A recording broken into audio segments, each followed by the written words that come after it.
Hey y'all. Give me 1 second. Good grief. Hold on. I'm trying to make sure that everything is set up correctly on the back end. How's everybody doing? Oh goodness. Give me a minute. Y'all know I ain't been here in a long time, so hold on. Oh God, where is it? Is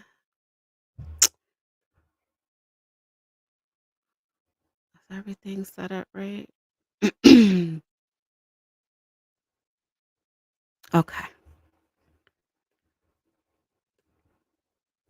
Let's see who we got up in here. Hey, Miss Donna. Hey, Shonda. I'm good. Hey, Bama. Um. Oh, that's what I was trying to do. I have to log in on my phone because I don't think StreamYard is allowing me to um chat or respond. So I have to do it through my phone.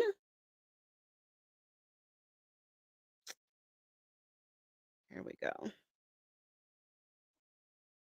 Okay, let me mute this. Okay. What y'all been up to? Did y'all miss me or no? Did y'all miss me or no? I wonder why it's not showing up on YouTube on here. I don't know. Um, Happy New Year. I haven't seen y'all since last year in December. Y'all see, I threw up this pink background and I'm gonna be changing it soon because it is not giving what I thought. And I'm on my nail table, so I don't have a lot of space. Y'all just don't have to see it messed up. Whatever. I missed y'all too. I did. Look, I had to take a break from all social media. It is very important to do so, especially with the kind of things that we talk about. So yeah, I took all of January off to just get my mind together and rest and all of that stuff. So I am back. Um, and I do want to go over a couple of things before we start talking about Miss Shonda. So I am monetized and able to offer memberships. If you've been subscribed to my channel for a little while, you know I don't like really talking about super chats and all of that because I just feel like that should be earned and I'm not going to be begging for that. And so, if you guys want to become members, it is available. What I do plan on doing is offering like a members and mod day. And I was thinking maybe like a Monday where I can either just offer something that I don't offer everybody else, or um I can have like a live stream and only the members and the moderators can comment. I don't know about the second idea too much, only because um I already have it set so that subscribers only can comment. So I don't know. I'm really struggling with what I should do with the membership. So I don't know yet, but if you have suggestions, let me know. But I want that to be on Mondays, and then on Tuesdays I was going to do videos on random women who have committed crimes. Wednesdays were going to be the Lost Angels series that I want to do, and it's going to be about crimes committed against children, which is a very um, heavy topic, but we have to shed light on our little angels here. So I want to do that. Thursdays will be crimes that males have committed.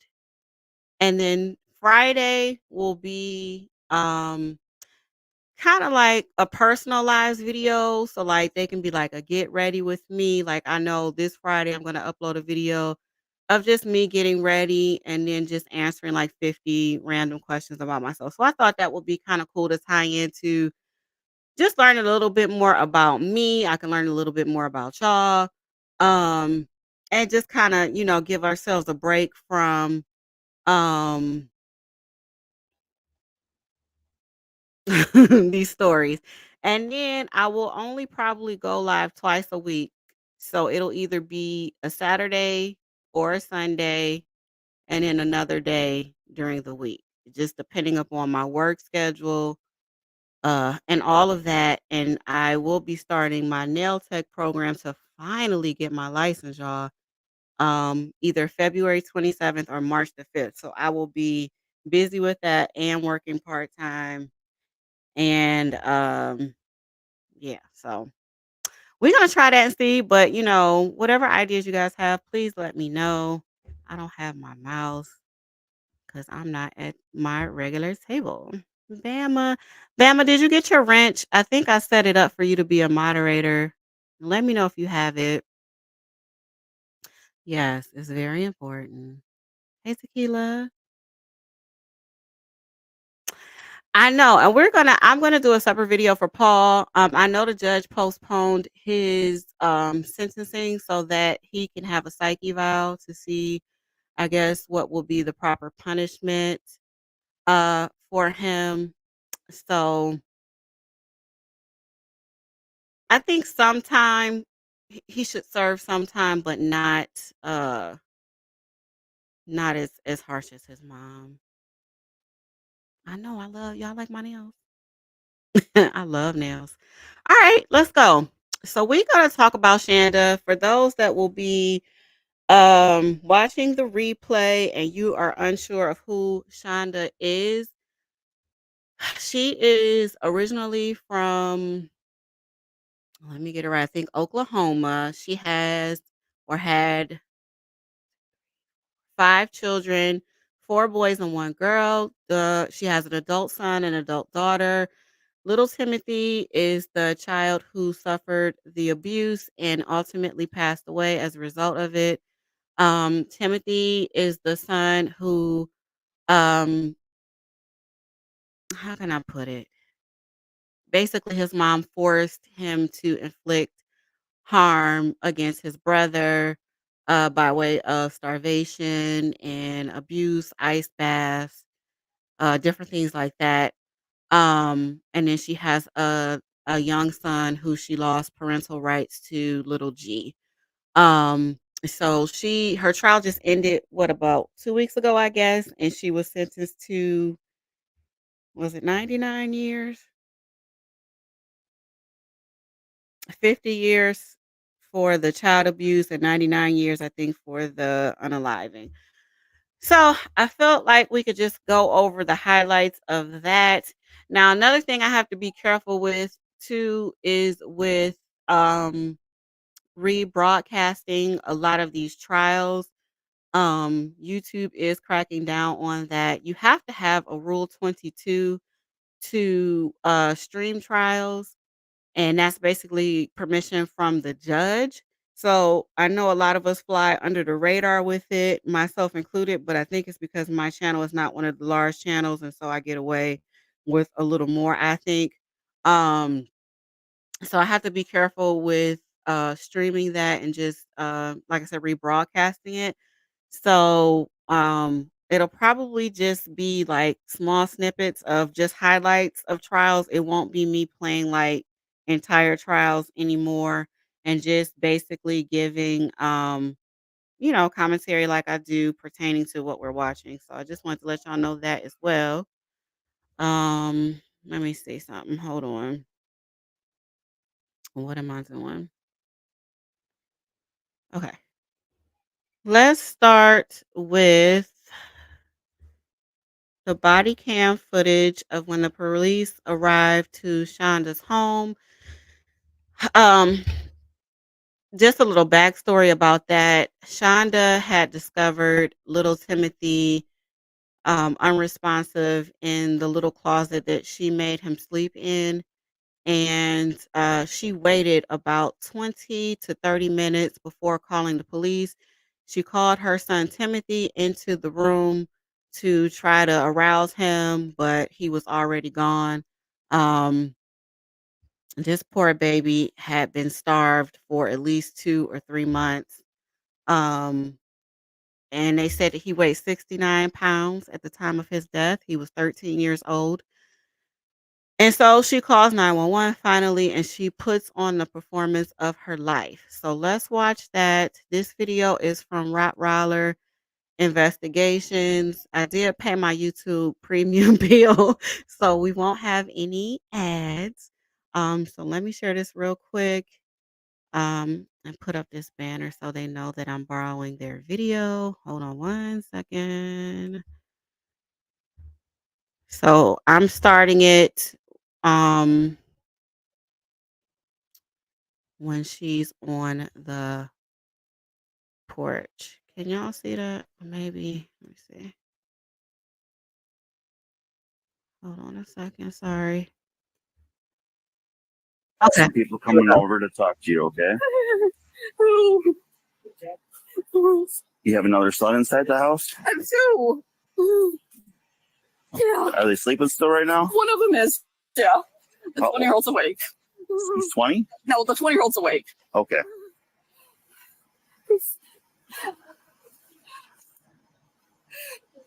He's been wearing really loose clothes the last couple of weeks.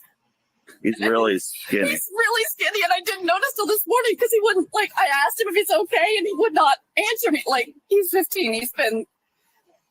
He has autism? Yeah. Like a high functioning? Yeah. I had no clue how bad it was. Oh my God. Like I said, he did this back in, my husband's stroke was January 3rd. Mm-hmm. So he did this back in, I don't know, second week of January for almost 3 weeks. And then he ate something last night. I can't remember what it was now. I'm sorry. It's okay. Where's your husband now? He's down at his parents' house because he can't get in our house because they're drunk. He can't get up the stairs. Oh. And nobody's answering the phone at their house. All right, sorry, I gotta cut in. So, the two older children, along with Paul and Timothy, belong to her ex-husband, Eric Ferguson. Shanda lost custody of all of her children at one point, and her husband, Eric, had a stroke. And he, if I'm getting this right, he didn't, did I get this right? I think so. And he was in Oklahoma, and I read that foster care was going to take Timothy from Eric, and Shonda did not want that to happen. And so she went and got Timothy and moved to Michigan. After Paul graduated from high school, he moved to Michigan to live with his mom. She remarried somebody named Adam, and I think they said he had either leukemia or lupus, and he was confined to a wheelchair. So she just lied to the police and said that their father was, I think she said their father was away at someone else's house, and that's not true. He's in another state. She can't tell the police what's going on because um she went and took Timothy from his father against the rulings of CPS. Okay, so CPS at this point doesn't know where Timothy is. They're unaware that she took him from his father and moved to another state.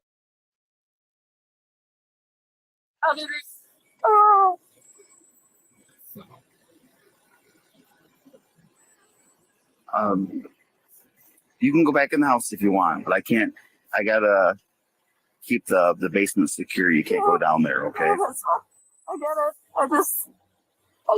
I had no idea. I would have taken him in or something. Oh. Now, you said the last time you saw him was 5:30 this morning? Yeah. Did he say anything? He had fallen out of bed. At 5:30? Yeah. You sure it wasn't earlier?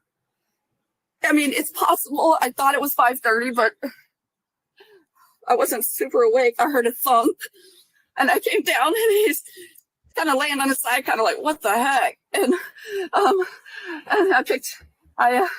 I reached out. I'm sorry. That's all right. Sorry. Oh my god. Oh my god. Yeah. And I reached out and he pulled himself up, and I asked him if he's okay, and I just asked if he hit his head. He said, no, I think I hit my knees on my chest. I think he couldn't tell me how he fell. Oh my god. No, I don't know what to do. Oh my god. He said it's okay. And then, do you have other family here in town? well, in West Olive, but they're not answering. Yeah. My father-in-law's an attorney. Best thing to do is surround yourself with family. Help you get, because right now you're going through it by yourself, and you get overwhelmed. No idea. How could I have missed that? He's been wearing baggy. I mean, he's wearing a hoodie, for crying out loud, and I just didn't. His face didn't look like that. What the heck? Now, what's your first name, ma'am? Shanda, Vanda. And what's your last name? Is it Ferguson also? No, it's Vander Ark. Vander space capital ARK. That's why I asked him to eat last night, because his face started looking a little thin. I'm like, okay, enough. And he wouldn't show. I'm like, let me see. Hold your shirt up. And he wouldn't hold his shirt up. He wouldn't do anything. Did he get real skinny last time too? Yes. The only reason I know is because my 7-year-old walked in on him accidentally when he was in the shower downstairs. And then my 7-year-old comes up and he's like, Mama, Timothy's really skinny. I was like, oh.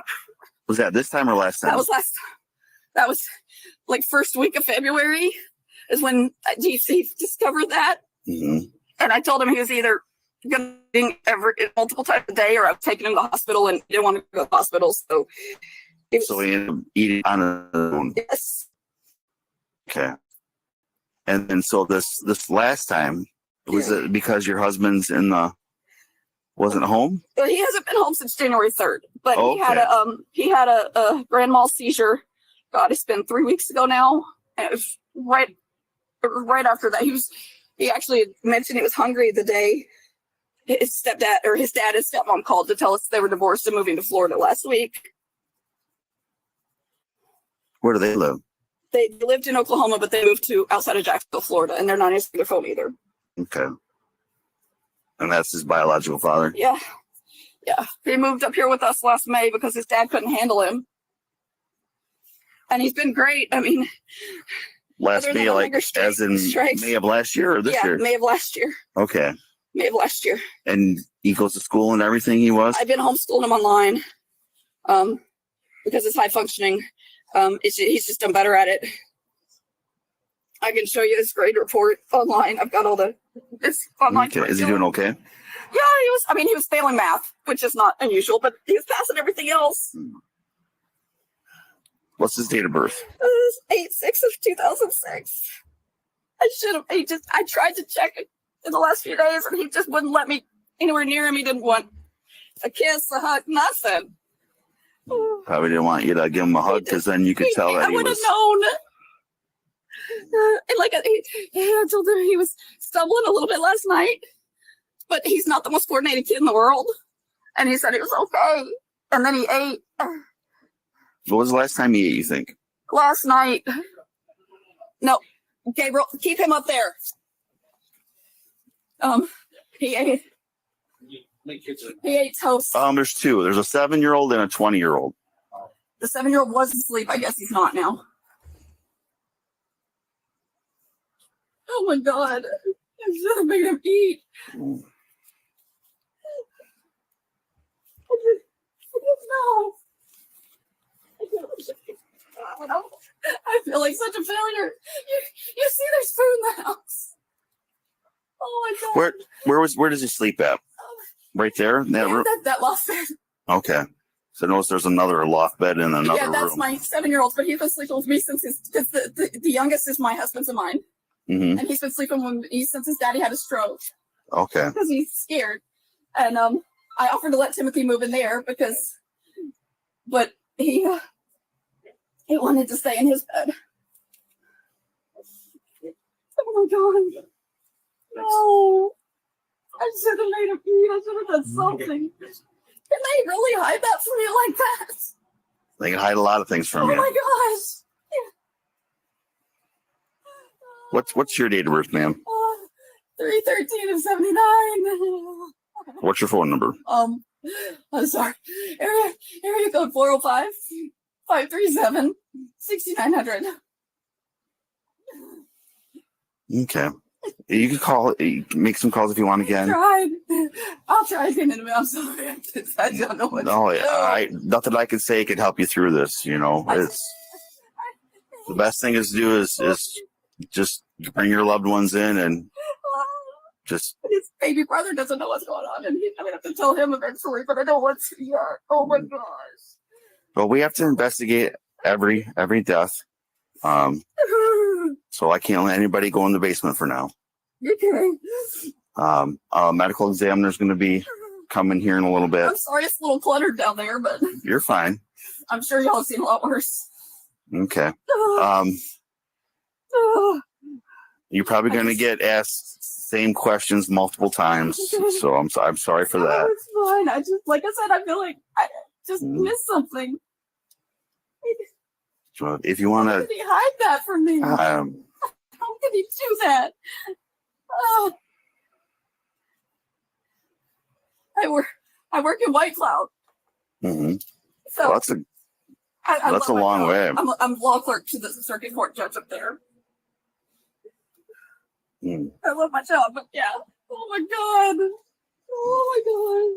How could this happen? Pardon? Where does she sleep? Down there, right there in that room. So that's The bed. Yeah. You see the pillow and the blanket and stuff? He sleeps on the top bunk? Yeah, it's a loft. There's no bottom bunk. Okay. Stuff underneath it. Oh, it's like a desk on the underneath? Yeah, well, yeah, the desk got broken, but there's boxes underneath it. Oh, So you heard him fall. yeah. That woke you up? Yeah. And you went down there and he was... And I helped him up. I asked him if he wanted something to eat because he the first time I noticed anything on even his face was last night. And he said, "No, I'm not hungry." I said, did you hit your head?" And I checked his head to make sure he didn't have anything. I noticed he has some scratches on his face. I'm like, "Are you okay?" "No, I'm fine." And then I watched him get back up on his bed. And then I went back upstairs. And then I woke up and wanted to check on him this morning when I was getting ready for work. So I went down there and I said something. I didn't see him wake up, and I shook him and he didn't respond. Was he on the bed when you came down there? Yes. And then you pulled him down and started CPR? Yes. Okay. I called 911. My 20-year-old was getting up because I was going to drop him off at work early because his e-bike has a flat tire. Oh my gosh. I should have noticed this. I should have seen this. Oh my gosh. All right. Right.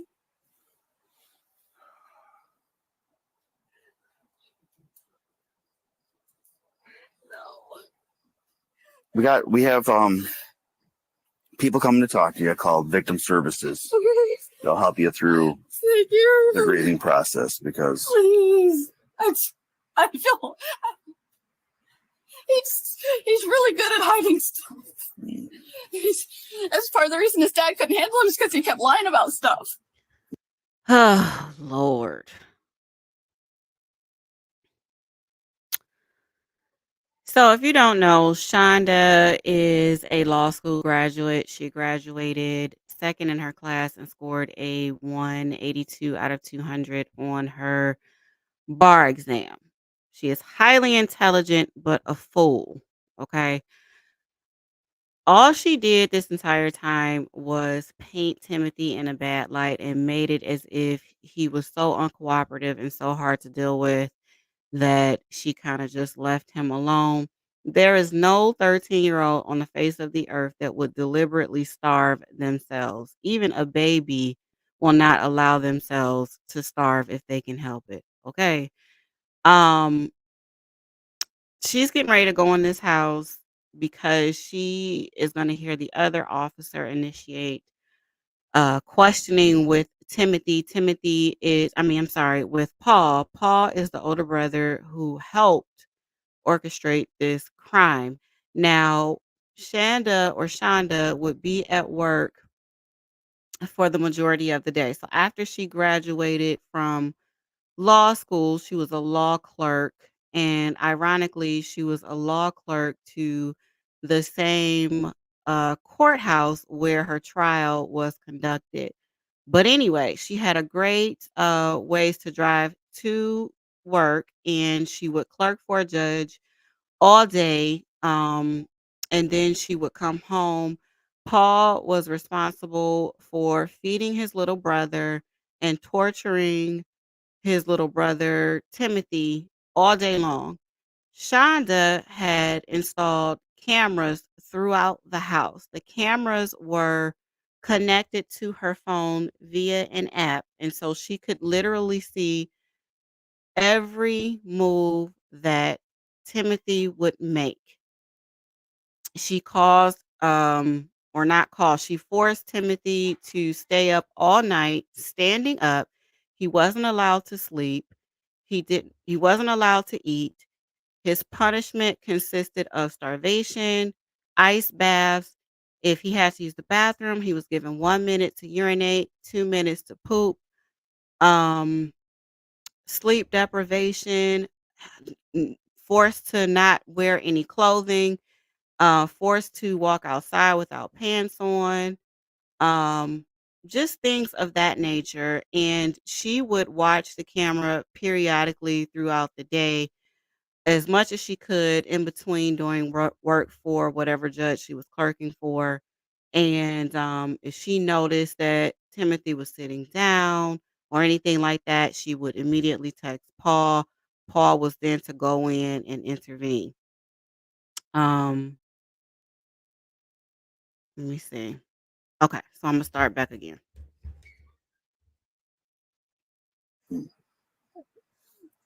How old is he?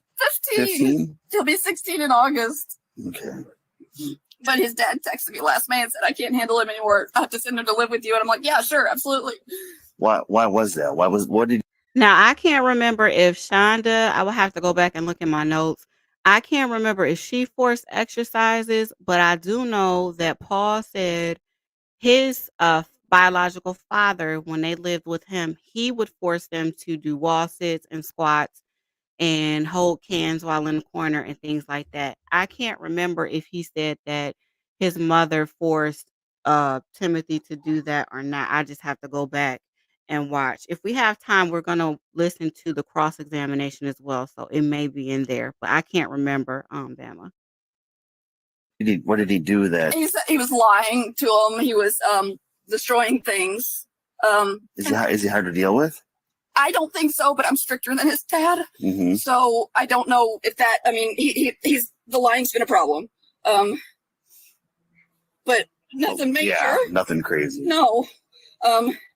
He's All teenagers lie. Tripped down the stairs a couple of times, like just half the flight. And then later he came back to me, admitted he did it intentionally. But I've asked him, I'm like, you're trying to hurt yourself? He's like, no, I just wanted to see what would happen. That's the way a lot of times he wants to see what would happen if he does stuff. And oh my gosh. And I guess he's prescribed ADHD medicine, but he's not taking it. Yeah, because he wasn't able to sleep with it. And he was doing really well. And he asked me if he could not take it. And I said, okay.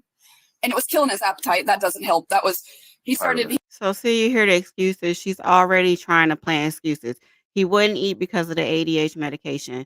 He wouldn't sleep because of the ADHD medication. Well, any mother that hears anything about their children will contact the doctor to let them know that these things he's having these adverse side effects to these medications.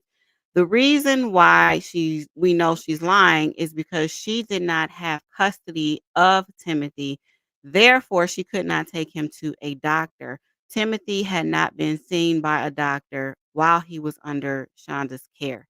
Nor did he go to a dentist, nor did he go to school. She pulled him out of school because the school psychologist um, had sat down with Timothy and conducted an interview and an assessment, and she thought that perhaps he was being SA'd by either his mother or by Paul.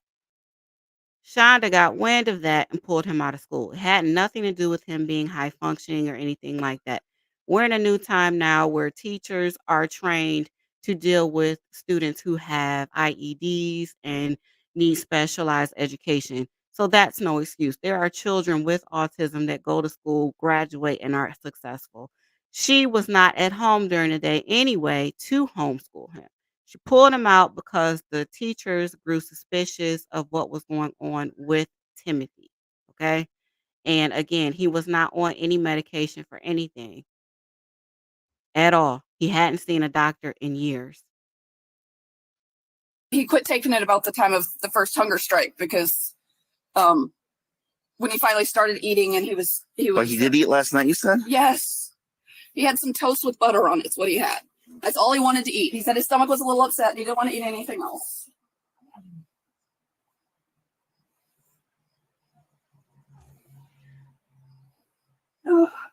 Oh my gosh. You want to go check on the other kids? Yeah, you can do that for sure. I know my 20-year-old's got my 7-year-old, but still. Nope, it's... Okay. Paul, you okay up here? I'm sorry, Splutter Joe. I'm really sorry. Look at this mess, y'all. Oh Look at this damn mess. I knew I should have made him eat, but he just went. Did you notice it was covering up with big building? You didn't notice, never mind. I love you, dear, but you never noticed it. Do you have a picture of him like before he started losing weight? Yeah. See if I can find it. Oh my God. Nice pictures of him. Freaking teenager. You doing all right? Yeah, it's almost like you're in a daze. Like you don't know what's real and what's not.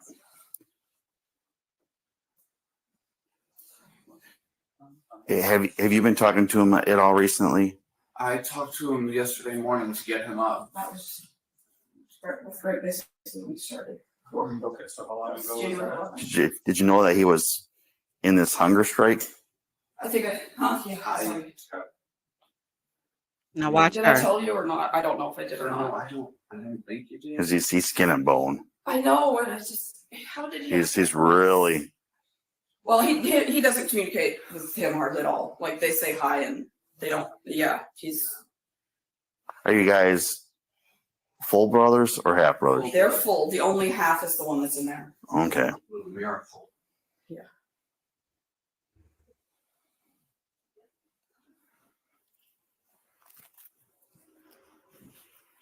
I might as well get your name while I'm here. You're probably going to be asked this 1,000 times, but what's your first name, son? Paul, Paul. What's your middle name? Byron, He's Byron. right now because of the stroke. I'm really And sorry. last name? Ferguson, Ferguson. Nobody's answering the phone here. What's your date of birth? 04 or His dad's not 10th of answering. April 2002. You have your own phone number? I recently got a new phone, so I want to look at my new number. Hold on, I'll find it for you. +1 231 666 4638. And when was the last time you talked to Tim? Yesterday morning when I was getting him up. Look how she looked. No, yesterday afternoon before you left for work. Before I picked you up and took you to work because your e-bike tire was flat. You come from then.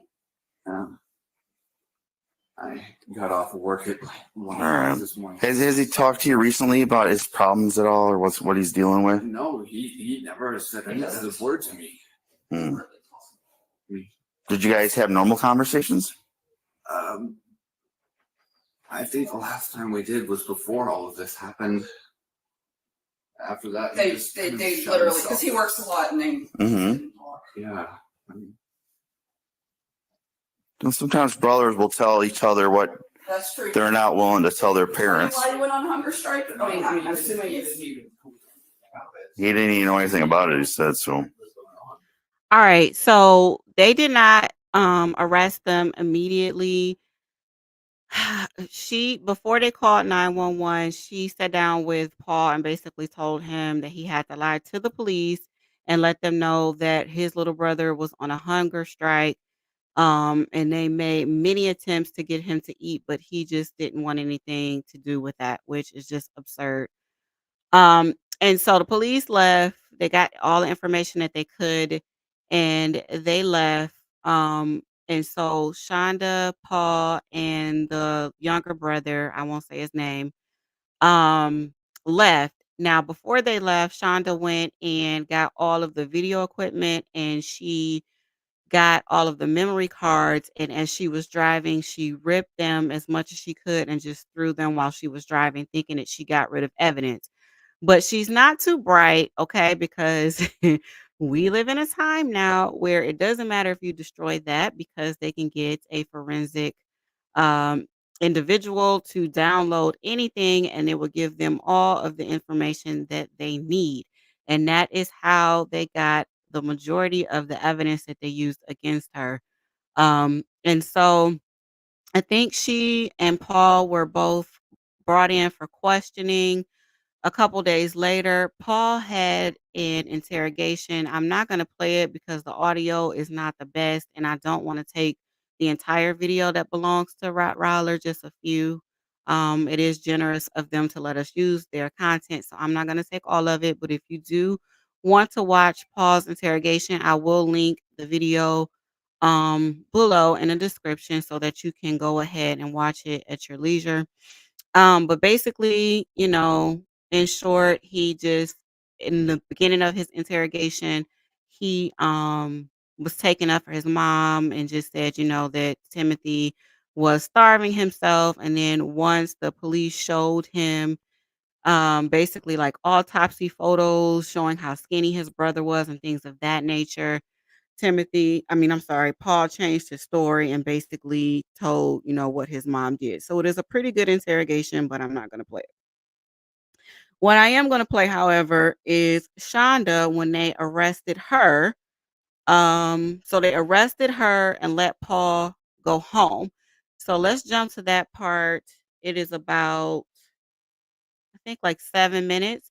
Now, the lawyer that you will see in this portion of the video is her father-in-law. He is an attorney. She was smart enough to get an attorney to cover her tail, but she didn't give a damn about Paul. She sent him to the police station without any type of protection. So he didn't have any lawyer to speak on his behalf, and that is how the police was able to get the information that they did. So again, she's just a terrible person. She's not a mother. I can go on and on about how I despise her, but I'll be quiet. I'll let you form your own opinion. But here is Shanda at the police station with her father-in-law. She was concerned about her 20-year-old son. Oh, okay. So that's what that was about. So please take care of yourself. He's respectful. You're right, Bama. They put Paul's clothes, Paul's clothes on Timothy, and she took Paul's belt to make it look like, he lost a lot of weight and he was purposely not eating or whatever. She is just a sick individual. She is sick. Officer, he's assuring me he's going to do a medical screening. I know you got medical problems. You have to take good care of yourself. This is a manageable problem. The law says you're presumed innocent. You know that. Okay? So don't assume the worst, assume the best. Okay? But take care of yourself. I'll be back in touch with you as soon as I can. Okay? I do have to go. I'm heading out of state right now, but I'm back tomorrow. Okay. As soon as I get more concrete information, I'll come see you. Okay? Thank you. Good.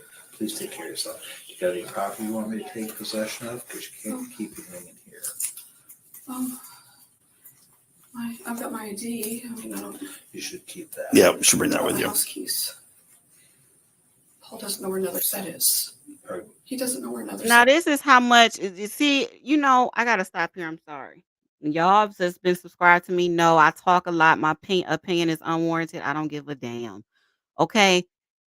Uh a lot of people were blaming Paul and feel as if that's why I put the poll up that he should be charged in a way that his mother was charged. And I disagree. And this is why. Yes, Paul was what 20, 21 years old, and a lot of people feel that that's in age where he should know right from wrong. And I don't disagree. But we're talking about someone who was controlled completely by their mom. If you recall a couple minutes ago, the poor baby didn't even know his phone number. Why doesn't he know where extra set of keys is? Does he not have his own set of keys? He didn't drive. He had an e-bike. There are a lot of times where he missed work because he had to wait on his mom to get done at her job, or it wasn't even a job. She was an intern. He had to wait for her to get done there, drive all the way back home, drop the little brother off, and then he could go to work. So a lot of times he was either late or he couldn't go to work because he had to keep an eye out on Timothy. Okay.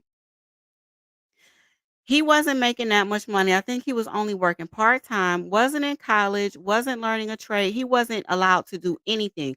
A lot of people were like, well, he had an e-bike. Why didn't he just drive the e-bike to the police? Well, you got to think how Paul felt. If your mother's controlling your every move, if she's monitoring you all damn day on these cameras, I can only imagine how fearful he felt about going to the police. Then people were like, well, he worked at Applebee's. How come he didn't try to sneak him a meal? How was he going to do that if his mom's watching? How? How? I need somebody to explain that to me. It's easy for us to say what we would have done, what he should have done. None of us are in that situation. Sure, it's easy for me to say, I wouldn't do that to my niece or nephew or what have you, but I'm not under the control of someone as demonic as Shanda, right?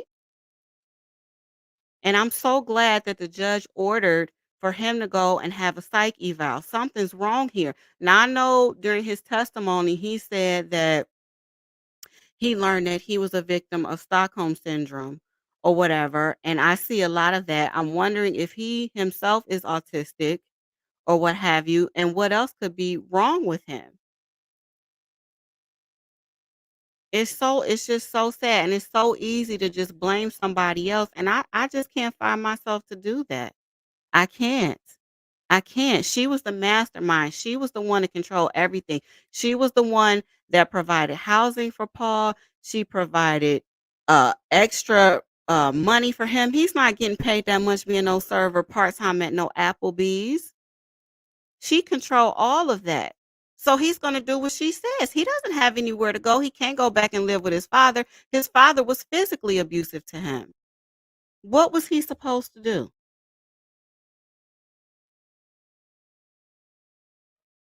What was he supposed to do? He's already been in foster care. Right, right, Bama. Right. What was he supposed to do? And I'm not saying what he was doing is right. So I don't want nobody coming after me like, oh, are you taking up for him? I'm not. I'm just saying I can understand why, if somebody is controlling your every move and abusing you mentally, and she could have been physically abusing him, we don't know.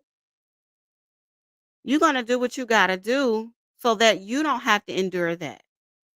It's just an unfortunate situation. But again, like I said, she made sure to get in contact with her father-in-law and tell him whatever story.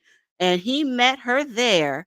She has protections, but she didn't care enough about her son to send a lawyer with him.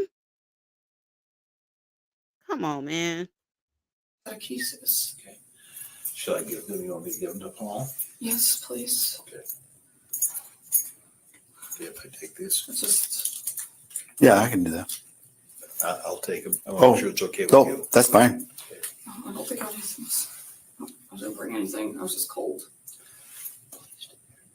You'll be okay. I'm trying. Okay. The officer's gonna take you back. Come here, beggar. I'll tell you everything that's going on. Or what I've been instructed to do. All right, thanks, sir. From my understanding, Bama, all she supplied was quick foods. So, your Hot Pockets, your pizza rolls, chicken nuggets, things like that. She did not provide good, wholesome meals. Okay. Also, I really want to say, or I think, what am I trying to say? I think I heard Paul say, or we're going to listen to the text messages in a minute. There were times where she told grown ass Paul that if Timothy did something that she didn't like, or if she didn't um feel like Paul punished Timothy enough, he was going to lose privileges to his video games. This is a grown man we're talking about. A grown man. So she probably did deprive him of food as well. They both, well, I didn't see Timothy, but yes, Paul was very skinny, and he just seems very childlike to be 20, 21 years old to me. Appreciate it. Now watch this performance, y'all. All Watch this. right. You're going to be charged with child abuse right now. I believe it's the first or second degree. So it is a felony. So you won't be able to get out of jail until you see the judge, until all the warrant paperwork's down there, okay? Which will probably be tomorrow. All right. Sorry. No, I'm the bearer of bad news right now. You know? Yeah, it's been a bad couple days. Bad 6 months. I had a stroke 6 months ago. Mm-hmm. Sorry. Nope, you're all right. Her husband had a stroke 6 months ago, but somehow, some way, you were still able to graduate law school, study for the bar exam. She said, what, 6 weeks, 6 months? You graduated top 2 of your law class. You scored a 182 out of 200 on the bar exam. You passed on the first try, which is damn near impossible. Okay. You were able to get up every day and go law clerk for a judge. So what was so bad about it? You made sure to take care of yourself. You didn't give a damn about your husband having no stroke. You're not going to blame it on your husband having no stroke. I don't want to hear it at all. I don't feel sorry for her one bit. She is scum. I do have to handcuff you, but I'll do it in the front. My blood sugar crashed. I need that. Are you diabetic? I'm reactive hypoglycemic. Okay. Now, I don't know if Shanda, you still here? I know you a nurse, and I hate to put you on the spot. Reactive hypoglycemia. I can't remember from when I was in nursing school. If she has hypoglycemia, what will be the proper treatment for that? You're not going to tell me you just walking around with orange juice waiting to bottom out. Because I don't believe that she has no doggone reactive hypoglycemia. Don't believe it at all. Hopefully you still here, or I can look it up. Okay. Do you take medication for that? No. I have a service dog normally, but I didn't bring him. Yeah. For good reason. All right. I can let you have that all the way up until the jail. But the jail won't let you bring in any kind of food or nothing. So if you want to drink it, you can always drink it now. Just worried I won't keep it to my stuff. All right. I haven't been able to keep anything down Oh, the last couple of days. I don't want you puking then if you're going to try to drink it. I can try. We'll see. I don't know. All right. So I got my handcuffs on you. I'm going to do it in the front because I know you're not going to give me any problems. Now But watch we're going to have this. to go down there. Strength. Pardon? I don't have the strength to do anything. I wouldn't anyway. But did y'all lose an officer? But I have to cuff you down. Did y'all lose somebody? Yes, a Detroit officer was killed yesterday. I'm so sorry. Yep. Come this way. I need you. I want to see if there's a girl here to check your pockets.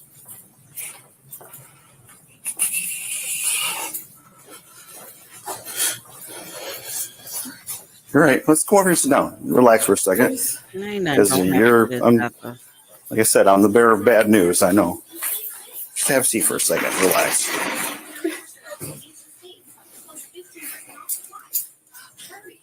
Sorry.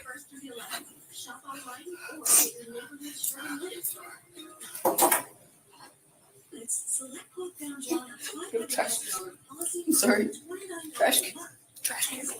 What you finna throw up? You said you ain't ate in a couple of days. Ain't nothing in there.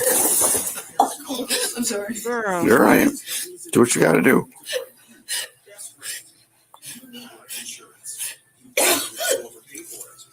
Girl.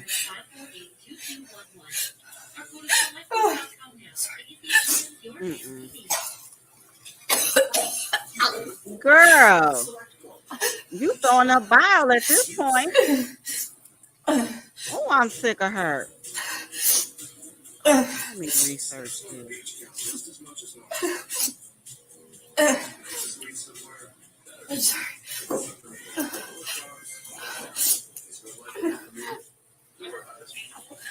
Hey, you see my message? Hey, I'm in the squad room. Would you be willing to come down here and pat her down?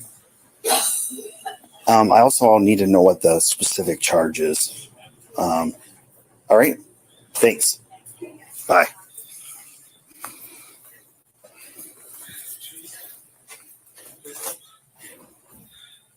I'm sorry. You're fine.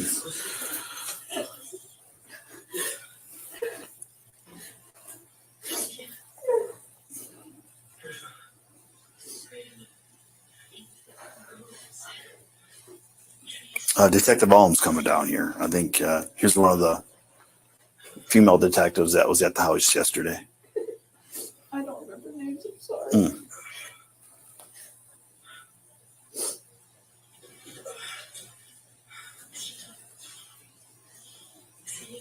So dear. I'm sorry. Ain't nothing coming up. Ain't nothing coming.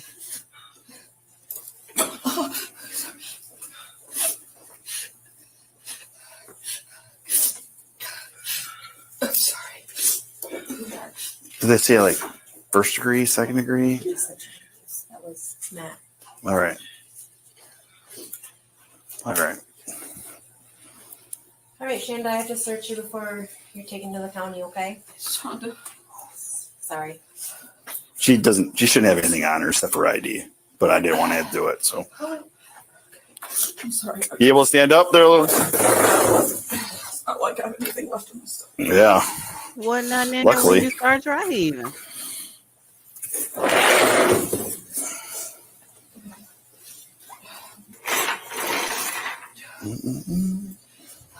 Just pull this up a Go little ahead. bit, okay? Yeah.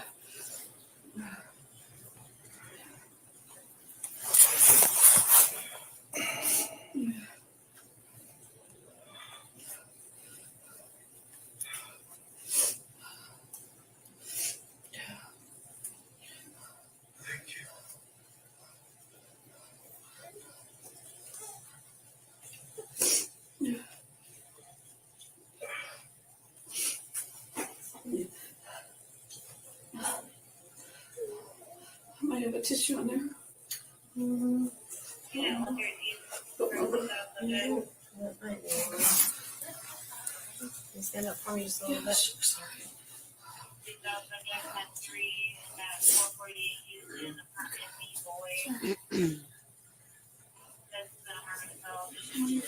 You're not catching me.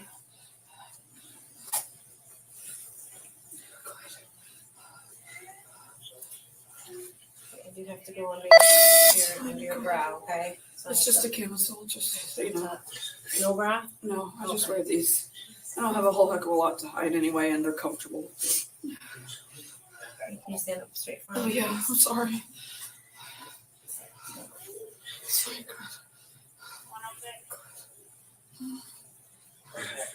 I don't Girl. have anything else to tell you, but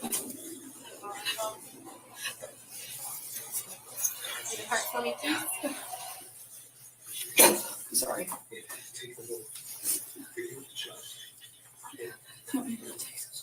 No, you take them off. You'll have to take them off though when you get to the county. We'll do another search, okay? My rings. They'll take those.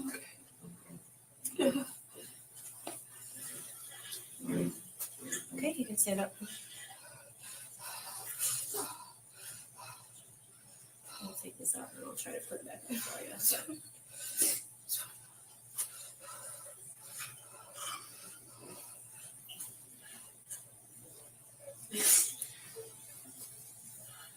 Sorry, this is not going to be super fashionable. I didn't pay any attention this morning. I didn't even brush it.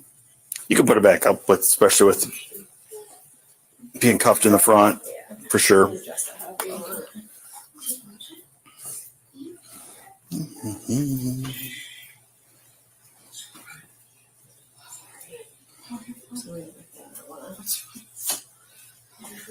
Okay. You want to take your ID? Oh yeah, that'll help me out a lot. We're gonna take off now. You ready? You gonna be okay? Ain't got no choice but to be. All right. Anyway, so I do have a couple of these pages from this report, and this one is about Shanda's childhood via her sister Paige. I'm not going to say her sister's last name, but her sister told the police that they are biological sisters, and she and Shanda grew up in foster care in Alabama for about 2 years between the ages of 6 and 9. Paige advised that during the time that they were in foster care, they were physically abused. The abuse consisted of starvation. They were given small bites of bread, sips of water, or milk. They were also placed in ice baths, and they were beaten with clothes hangers or ping pong paddles. Shanda also advised that, Paige advised that Shanda was also very favored by the family and that she could do no wrongdoing in their eyes. Let's see. She goes on to say that Shanda is self-entitled, controlling, and possibly a sociopath. She said that after their mother passed, Shanda began having a sexual relationship with their stepfather. The stepfather put Shanda on birth control. Paige said that when she was a teenager, she was about 16 weeks pregnant, and Shanda intentionally struck Paige in the abdomen. Shanda was upset Paige was pregnant out of wedlock and pregnant before. Shanda was mad that Paige was pregnant before her, and this occurred in South Carolina. Paige advised that she was taken to the ER in South Carolina as a result of abdominal pain. Unfortunately, she miscarried at 23 weeks. Paige also went on to say that when she was pregnant with her second child, oh my gosh, Shanda attempted to assault her again, but Paige's husband intervened. Lord have mercy. The last time she spoke to Shanda was in the year 2000. Y'all, like,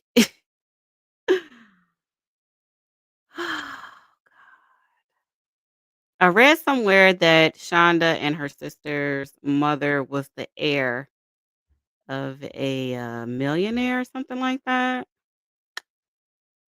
The mother passed before the grandmother. I am unsure if Paige and her sister Shanda grew up with the grandmother.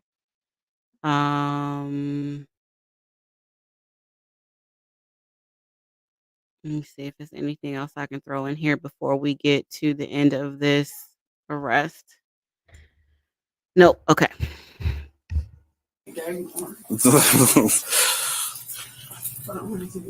All right. We're gonna come right through here. Go back to my cruiser.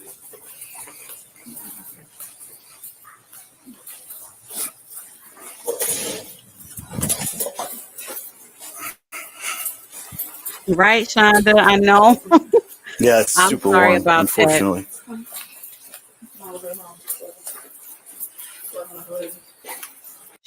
wasn't locked up prior to this because unfortunately CPS is overworked and understaffed. And years ago, all of the children were in foster care. The two older children, fortunately, are away and safe. The son is married and the daughter is completing high school. Little Timothy and Paul lived with Shanda's ex husband and their biological father. He had, it was either temporary custody or full custody of them. However, I believe that because he had a stroke, was he the one that had the stroke? I can't remember. I think yes, he was the one that had the stroke, and I think that it was just too much on him to take care of Timothy. Timothy was autistic, okay?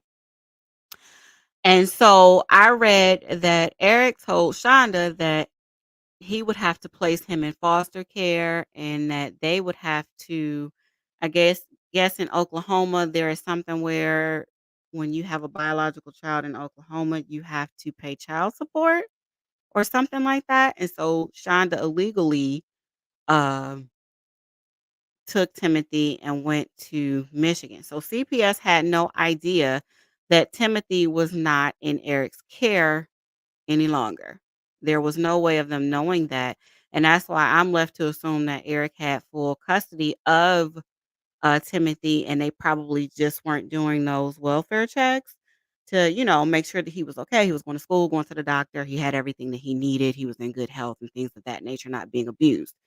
And so that's why she got away with it. Now, y'all probably about to get mad at me, and it's okay. It's not the first time.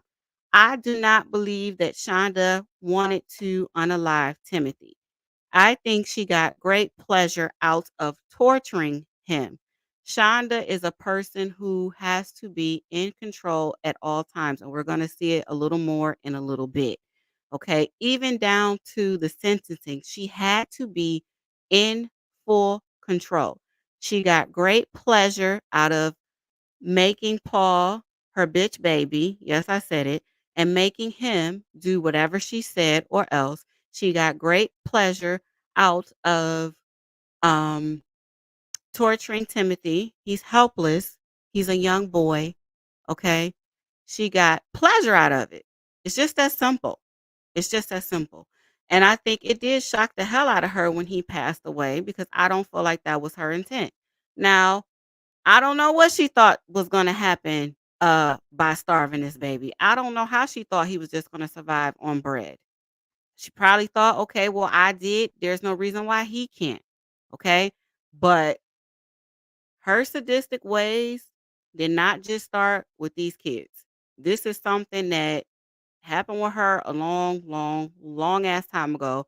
And I said it before, children who are removed from their biological parents and placed in different homes, it should be mandatory for them to have some type of counseling.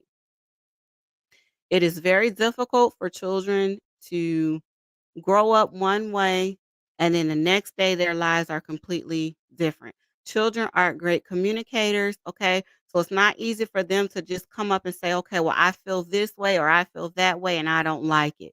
Most times they act out. Good parents will pick up on that, right? Most children start wetting the bed. Most children become very combative.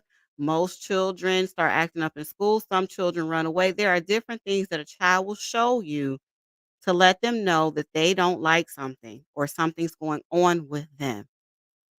So she probably was just going from house to house to house. Nobody's picking up on her behaviors. Nobody's in tune with any of that. And she just felt like, okay, well, I can do what I want. I can say what I want and not have to suffer the consequences. That is what I believe. Okay. But this time she effed all the way up. I'll turn the AC on when we get there. You don't have to turn on much. Really? As long as it's a little cooler than the sun, it's fine.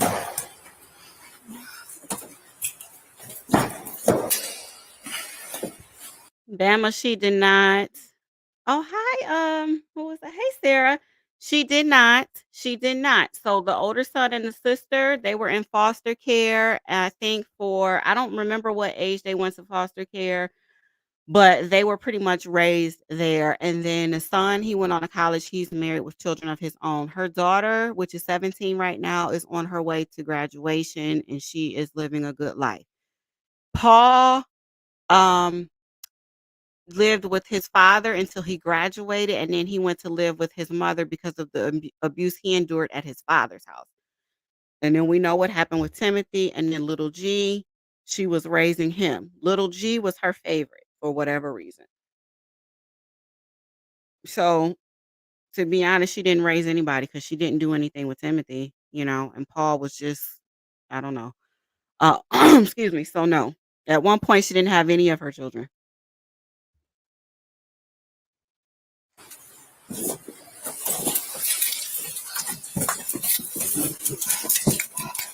I'm gonna see those. The good part is that you're handcuffed in front, so it's it's much more comfortable.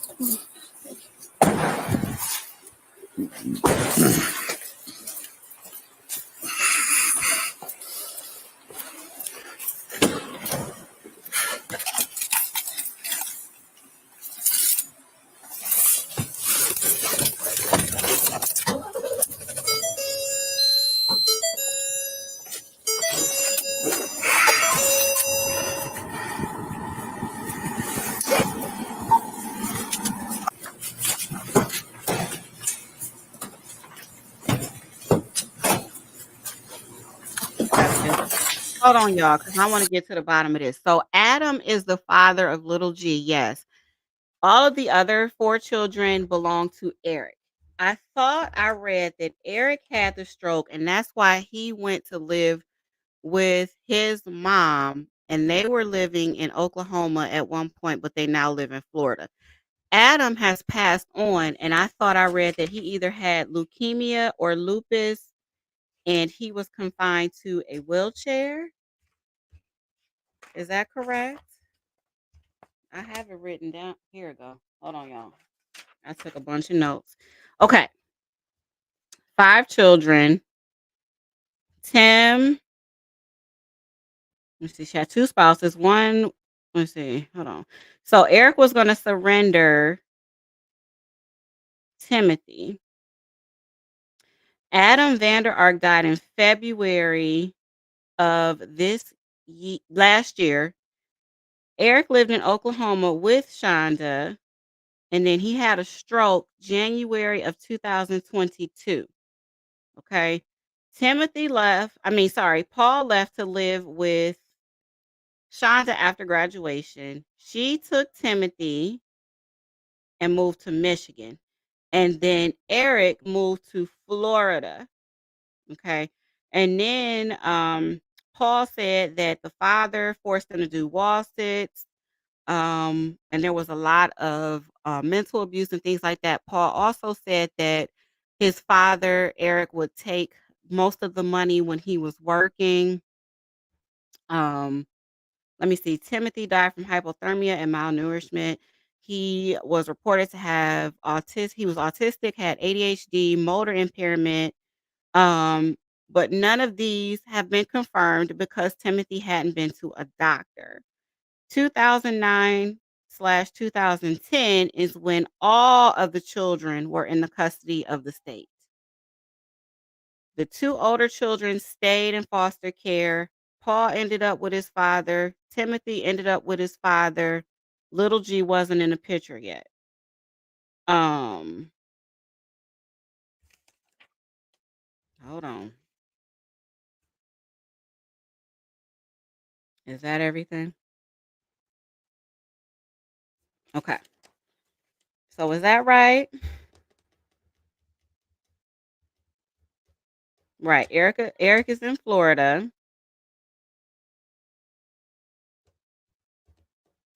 Little G, I think, is 8 now. Yes, Adam is in the wheelchair. Adam passed away. Adam passed on. He's no longer with us. Eric is living in Florida with his wife or girlfriend. So I don't know who has little G, and I'm not able to get any of that information. I do know that Shanda, right after she was sentenced, the next day she did lose all of her, parental rights or whatever. So she will never see him as long as he's under 18 years of age. She is not allowed to write him. He doesn't. He even said he didn't want anything to do with her.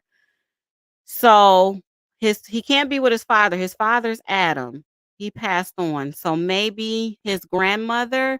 Now I do know at some point his grandmother would try to come and see him, but Shanda wouldn't allow it because her house was just a mess and she was quote unquote embarrassed by it. So she would take little G over his grandmother's house, but his grandmother was not allowed to come visit him at her house. So most likely the grandmother has him.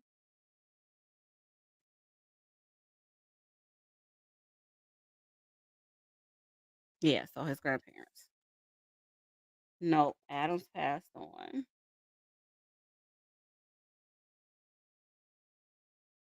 Oh, did he tell? Go little G. All right, let's see if she's talking about now. Look at her, y'all. Look at her. What'd you do with your? Or Oh, leave it there, or what do I do? yeah. I just gotta throw it away somewhere. Just, you leave it there. That's fine.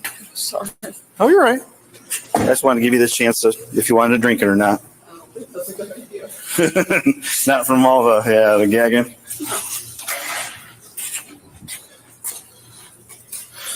I'll be right back, y'all.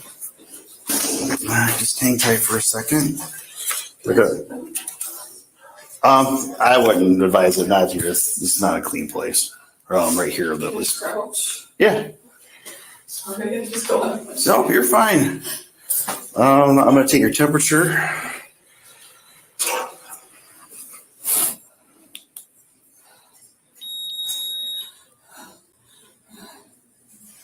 This is touchless, so 96.5.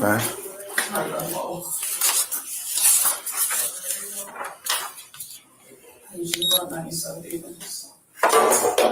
Really? That's a little bit lower than normal. That's most. Bet you a lot of people ask, like, what the? Yeah, when they see 98.6, they think, oh, that's good. I'm like, no, it's not.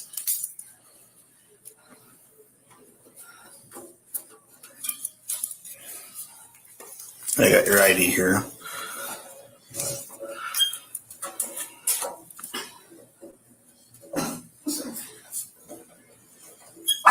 I'm sorry. I'm sorry. That's all right.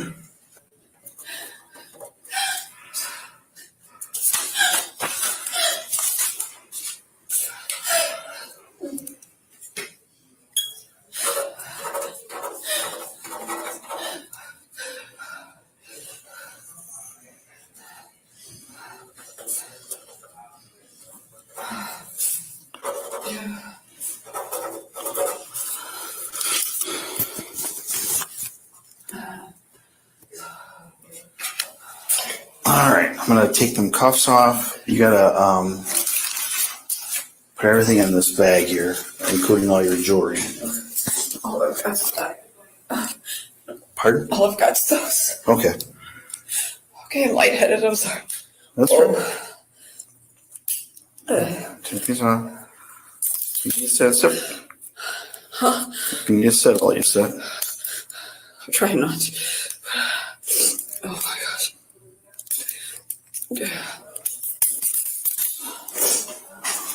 You have a shirt on underneath there? You have to take your sweatshirt off, but you get to keep it. It just makes it easier to search. Okay. But I get to keep it. Yes. Okay. You probably won't be able to keep the headband though. They usually make. What about the scrunchie? Probably not. Anything that you might be able to hurt yourself with, they take automatically. You don't hurt yourself with the scrunchie. Yeah, I know. Belts and stuff like that, shoelaces. All right.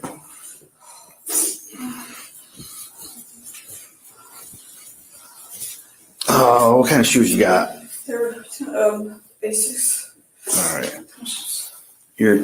I'll have to take them in a little bit here, but I like to have them, keep it on you as long as possible. So it's because the floor is cold. It's cold in here. Yep, that's why it's actually good. It's good that you got the sweatshirt.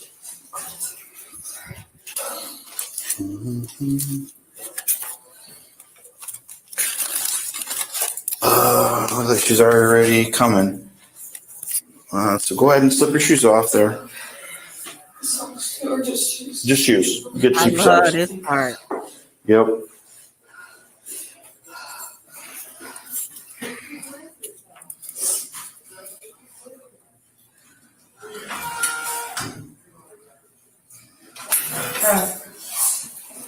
Hey. Howdy, howdy. What's going on? Long time no see. I know, right? I try not to come here. I know, right? I need you to take your hairband off for me too as well. She has a scrunchie also. Yep, they gotta come out this way. There's something wrong with you? She's feeling a little lightheaded. No, my stomach's really upset. Oh, is it? Oh, okay. All right. Vander Ark, you have any other last names? What's my maiden name? What's your maiden name? Ramsey. You do drugs? You do drugs? No. I haven't been able to keep anything down since yesterday. Oh, She's had a rough 2 days. okay. Okay. Her 15-year-old son died yesterday, Mm-hmm. and she's charged with child abuse. Okay. So she has a lot of medical problems, but she really doesn't take any medication. But she does need Any mental health issues at all? ADHD? OCD, Oh, and OCD just sensory. means she's clicking one spot over and over again, they say. Sometimes. That's actually one form, it's not the form. I know what OCD is. She does have. She says allergy-induced asthma, so she can't wear masks. I had a doctor's note, I didn't bring it with me, I didn't know. I hate to tell you this is not school. Dr. Notes do not work. We have our own doctors and they will deal with you on that. And then she does have asthma, so she might need albuterol as an got no emergency. damn And do you have a prescription for albuterol? Ventolin, yeah. You can place your hands up there. It's gonna be harmless. Spread your legs. Spread your legs. Sorry. I'm sorry. They're just like the hands. There you go. Yeah, there's pictures on the wall for you, my dear. I'm not. That's right. I'm not ready. You've never done this before, so.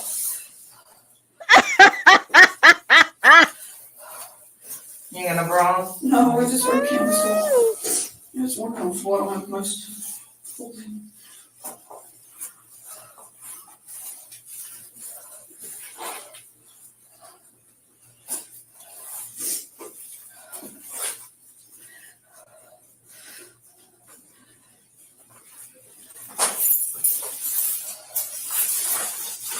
Ready to sit up?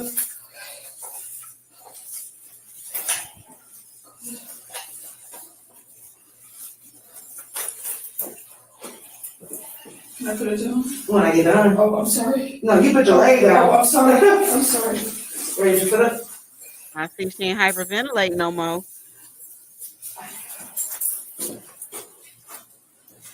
You take your hands down. You can lift, open your mouth and see your tongue. Lift your tongue. I took her temperature. It's 96. I saw that. Oh, sweet. I didn't know if we started doing that or not. What? Temperature. Yep. You can grab your shoes. I kind of made a mess of the booking sheet, but I fixed it. I just put stuff in the wrong spot. First, second, third, fourth.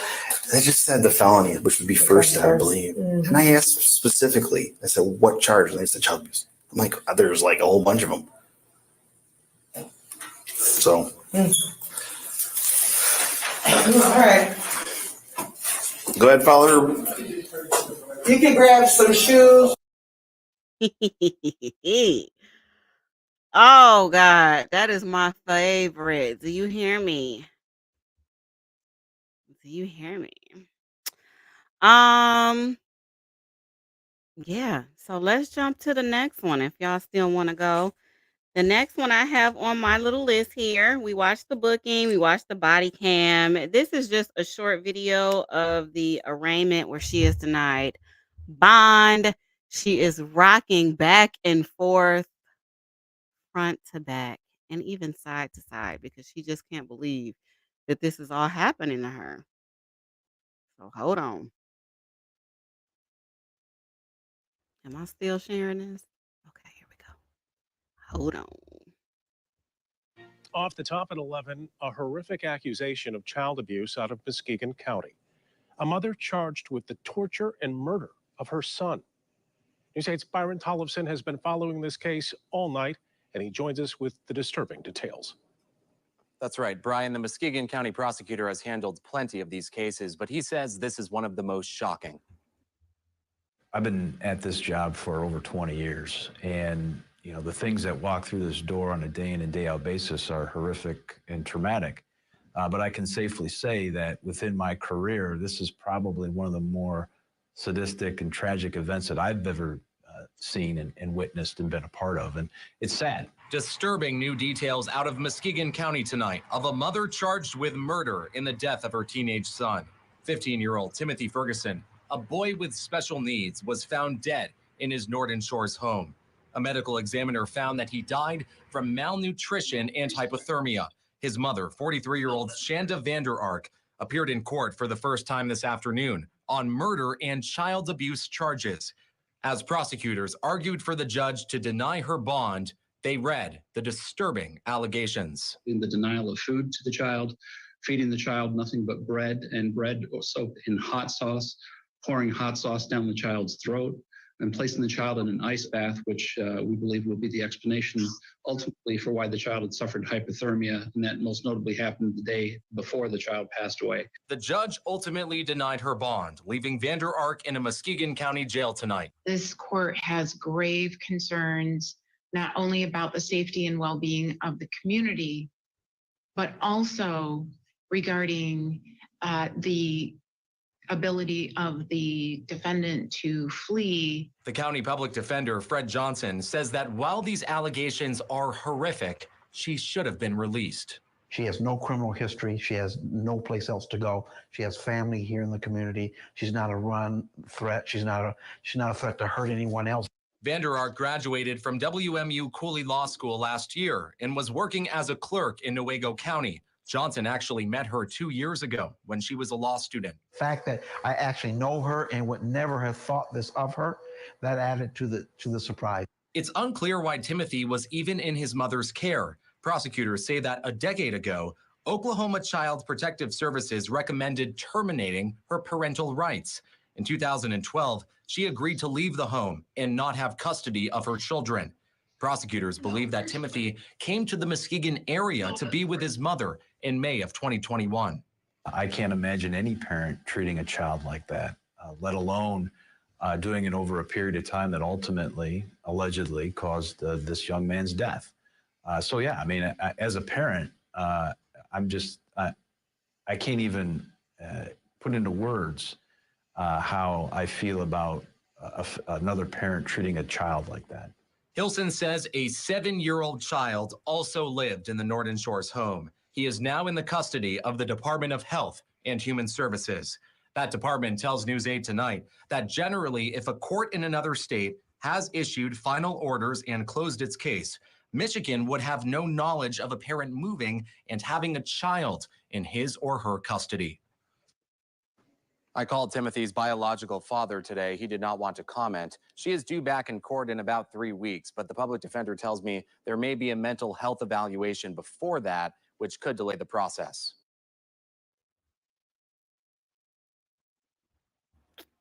Hold on, y'all. One minute. Look at this sweet little baby's face. That's little Timothy, y'all. I don't know how old he was, but look how sweet and precious he was. So sad. All right. We are going to go now. I want to listen to these text messages. I think they're like in half an hour. So let me find that. Give me a second.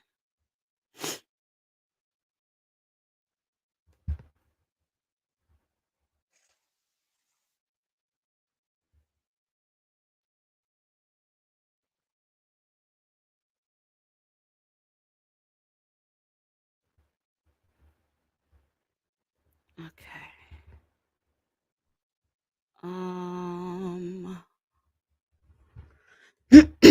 Here we go.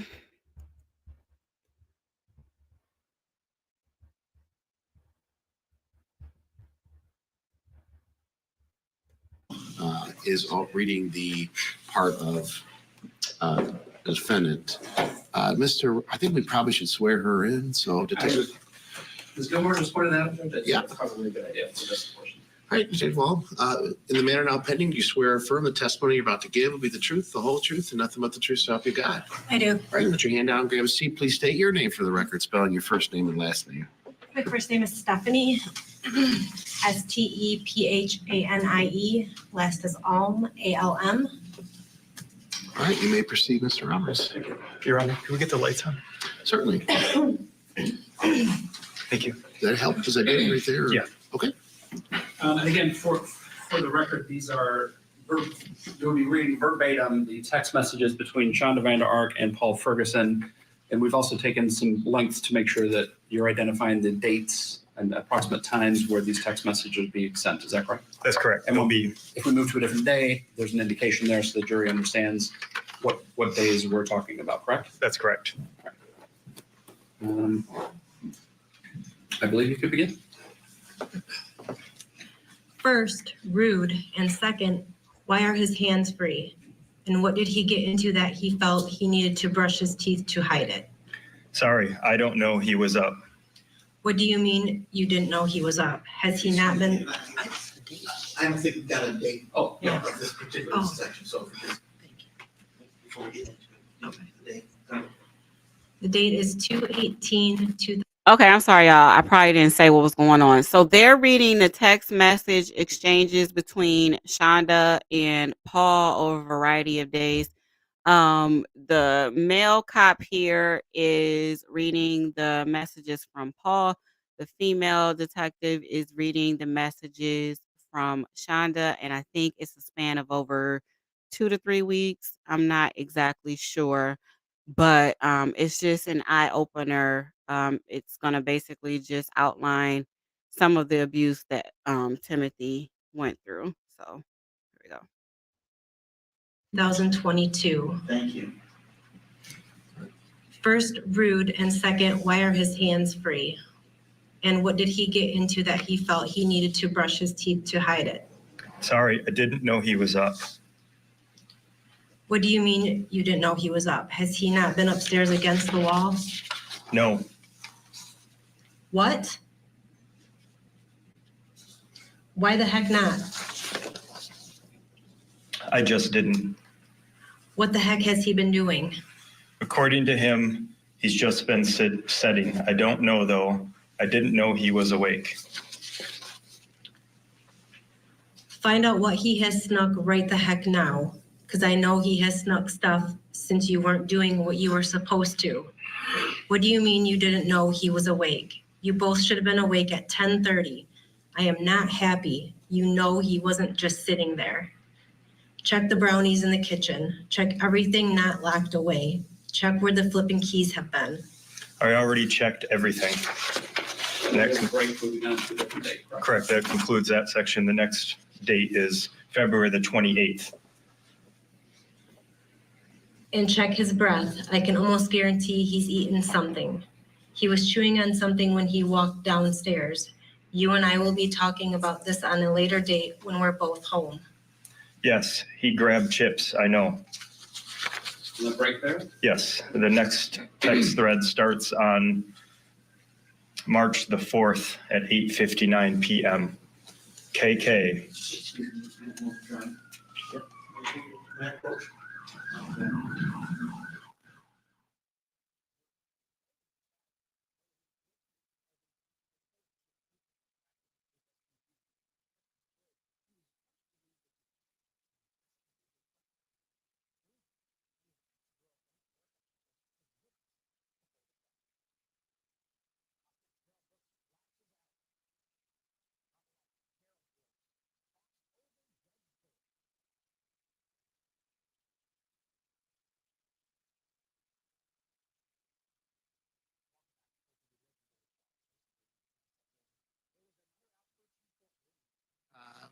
5, maybe 10 minutes. So I'll have you retired to the jury room. Please rise.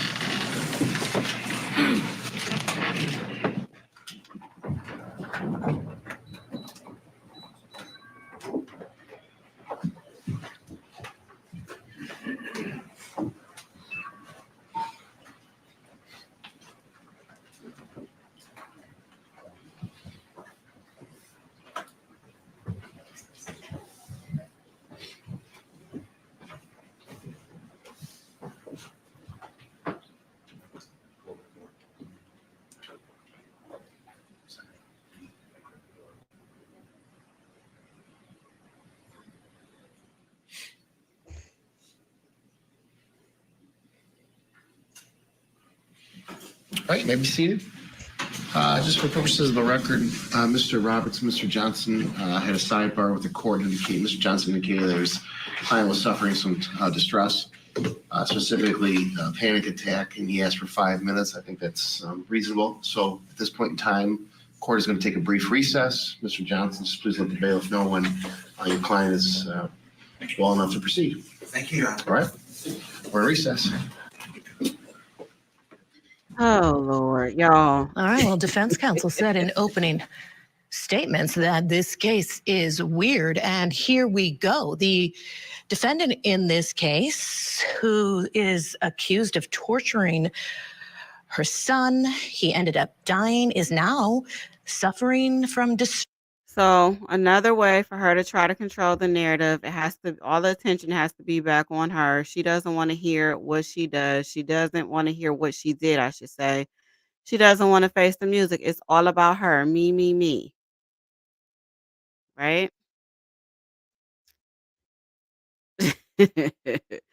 All right, here we go. We back.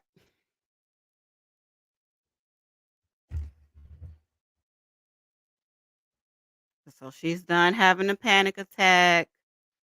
All is well. She's going to survive. What I really want to understand is the reasoning behind the 2 pigtails. I'm really not sure why she did that. But let's just get to what we came here for.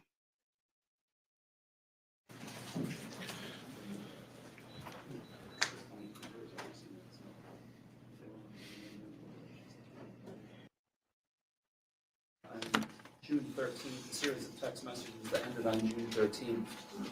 So if you would like to continue with the next portion. June 19th, 5:23 p.m. Should he be laying down? Yeah, it's fine today, I told him. You can do his bread with hot sauce at any time, though preferably sooner than later.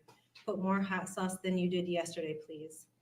And he has to eat at least 3 slices with hot sauce, but may have more as long as they all have plenty of hot sauce on them. There's a break there. June 21 at 8:03 p.m. Headed home now. KK. How is everything? Did you make him eat his bread with hot sauce? I was just about to get up to get it. How many? 4 with hot sauce that he has to eat, and he has allowed another 4 without hot sauce. But he has to do the hot sauce when first, and then set a timer for 30 minutes before he can eat the others. I found enough in change to get G some chicken nuggets and French fries from Burger King. It's like $3 total, so we will be home as soon as I do that. And there's another break there. Next thread is June 27 at 5:28 a.m. TY and sorry, please don't damage the door kicking it. Trying to help you, but he has laid over now. He has moved around, so he got the cuffs in front of him instead of behind him. I put the cuffs back behind him. I will have to deal with less than 2 hours of sleep today, but not letting him get away with this BS. Break. Next one is June 27 at 7:33 a.m. Okay, he did well enough while I was driving to work to be able to put some clothes on. However, if he misbehaves bunch, You can take the clothes away. One other thing, do not let GCU get upset with Timothy, please. And remember, Timothy's camera is recording, so if he manages to fall asleep because of you not catching something, that's not going to end well for either one of you. Love you. Sorry he's being so difficult. Right there. Next one starts June 27, 12:37 p.m. You watching him close? Yes. Hey, good time for his other cold bath from you. Another break there. Start up again June 27 at 10:51 p.m. Don't worry about responding, please. I'm about to call it a night. Timothy is sitting in his room without his hands on his head, but he is sitting there and he doesn't get to sleep. Please give him another cold bath when you get home and make him sit in there for at least 30 minutes. Hopefully with him getting to sit there and not have his hands on his head, he will cooperate better. I will have the camera on overnight as well. I will leave the keys on the back of the couch so you can get him out of his room after you turn off the alarm. And then he can just put his clothes back on and just sit there after his bath. Hopefully you get to sleep more that way. Hopefully both of us do. KK. If not, you'll have to hold me back from strangling a child. Next one starts June 29, 7:13 a.m. Just so you know, if he doesn't behave today, I had told him that I am basically turning him over to you from the time you get home today until at least Saturday morning. If he behaves, I will have you let him lay down for a couple of hours today, and then he already had earned having to stay up tonight as well. But if he doesn't behave, he will stay up tonight, tomorrow, and Friday night, and I told him I would let you deal with him if he doesn't behave and stay up like he's supposed to. Hope that's okay. It sure seems to motivate him. Okay. He just laid down again. Okay. Please go get him up. Feel free to dump some cold water on him. And even if he sits up right before you get there or as you get there, I honestly don't care if you get a little rough with him. Are you going to get him? Please go ahead and turn the AC on. You will be warming up with your blankets, and that will make sure he doesn't stay too warm. Okay. I told Timothy he could rinse his eyes out once you got up. His eyes have been bothering him since last night a little bit. I just sent him to go do that. Please make sure you get G down to his room before you leave. And for the love of all that is good and holy, please close the laundry door. Please close the laundry room door. Is the AC turned on? Break there. Resumes on June 29, 8:25 p.m. Trust me, I know he's thin. That being said, he told me a week and a half ago that he wanted to be thin to make me feel bad for punishing him. And you don't get to grump at him for that, though. I already lit into him plenty for it. Of course he did. Yeah, so while I want to fix it, he will get most of his calories from plain bread and rice for now, for pulling that. He will get plenty of calories, but not get to enjoy them that way, you know? KK. So yeah, we'll tell you more about what he can eat later. I hate to be insensitive, but can you come out here and deal with Timothy? He tried to steal some chips, and I'm not going to deal with him right now. ASAP. Start again June 30, 12:25 p.m. Once he fixes the camera, we'll leave y'all alone to get stuff done. And he's already pushing every one of my buttons. What is he doing? The whole shaking and I need support crap, and I'm ready to slam him into the ground. He also wet the bed and is covered in urine. Would you say a 5-minute shower with the curtain open so I can watch? Well, first, you're not going to slam them anywhere, and you can write him a cold bath, and he needs to wash up, and then he'll need to find clean clothes that don't fall off of him. And then G needs a bath as well anyway, and he will need to wash his sheets, and he will need to wash the tarp. So you need to fold the tarp up to make sure nothing comes on the carpet, and probably take it out back where he could take one of the green and yellow sponges that aren't as nice and some awesome cleaner and scrub the tarp. Sure, 5-minute shower where he can scrub and you can watch his fine as well, but it has to be a cold shower. You can tell him he gets it cold because he should not be wetting the bed. And please check the carpet and see if he needs to clean that too. There is some different awesome cleaner for carpet that he can use if he needs to. He will need to use a different green and yellow sponge for that. I do not want him using my nice sponges for either of those. Okay. Make sure he gets the sheet and his clothes and any other dirty clothes into the laundry and washed ASAP, please. Okay, now the camera is getting on my nerves. It won't stay where I put it. Just get him in the shower first, and then we will worry about the camera right after that. If you need another box for the camera, fine. Just want it working soon if possible. And probably a good idea to get Timothy some bread. He can wait on rice till after G's ball game. And then a break. We resume at June 30 at 2:52 p.m. Did you move the pizza out of Timothy's reach before he start working in the kitchen and you aren't watching him? And you're on a device, it looks like. I did my part. He's just being annoying, and I check on him every minute. Lovely. I made the mistake of leaving the speaker on for the camera. Why are you screaming? He sure seems to have recovered quickly. Right? The fake shaking is about to drive me insane though. Yep. Wow, he moved way quicker all of a sudden. I have repeatedly asked him that was what I thought it was, and he denied it over and over again. Tell him I now know for sure he lied to me repeatedly about what that was on the floor of his room.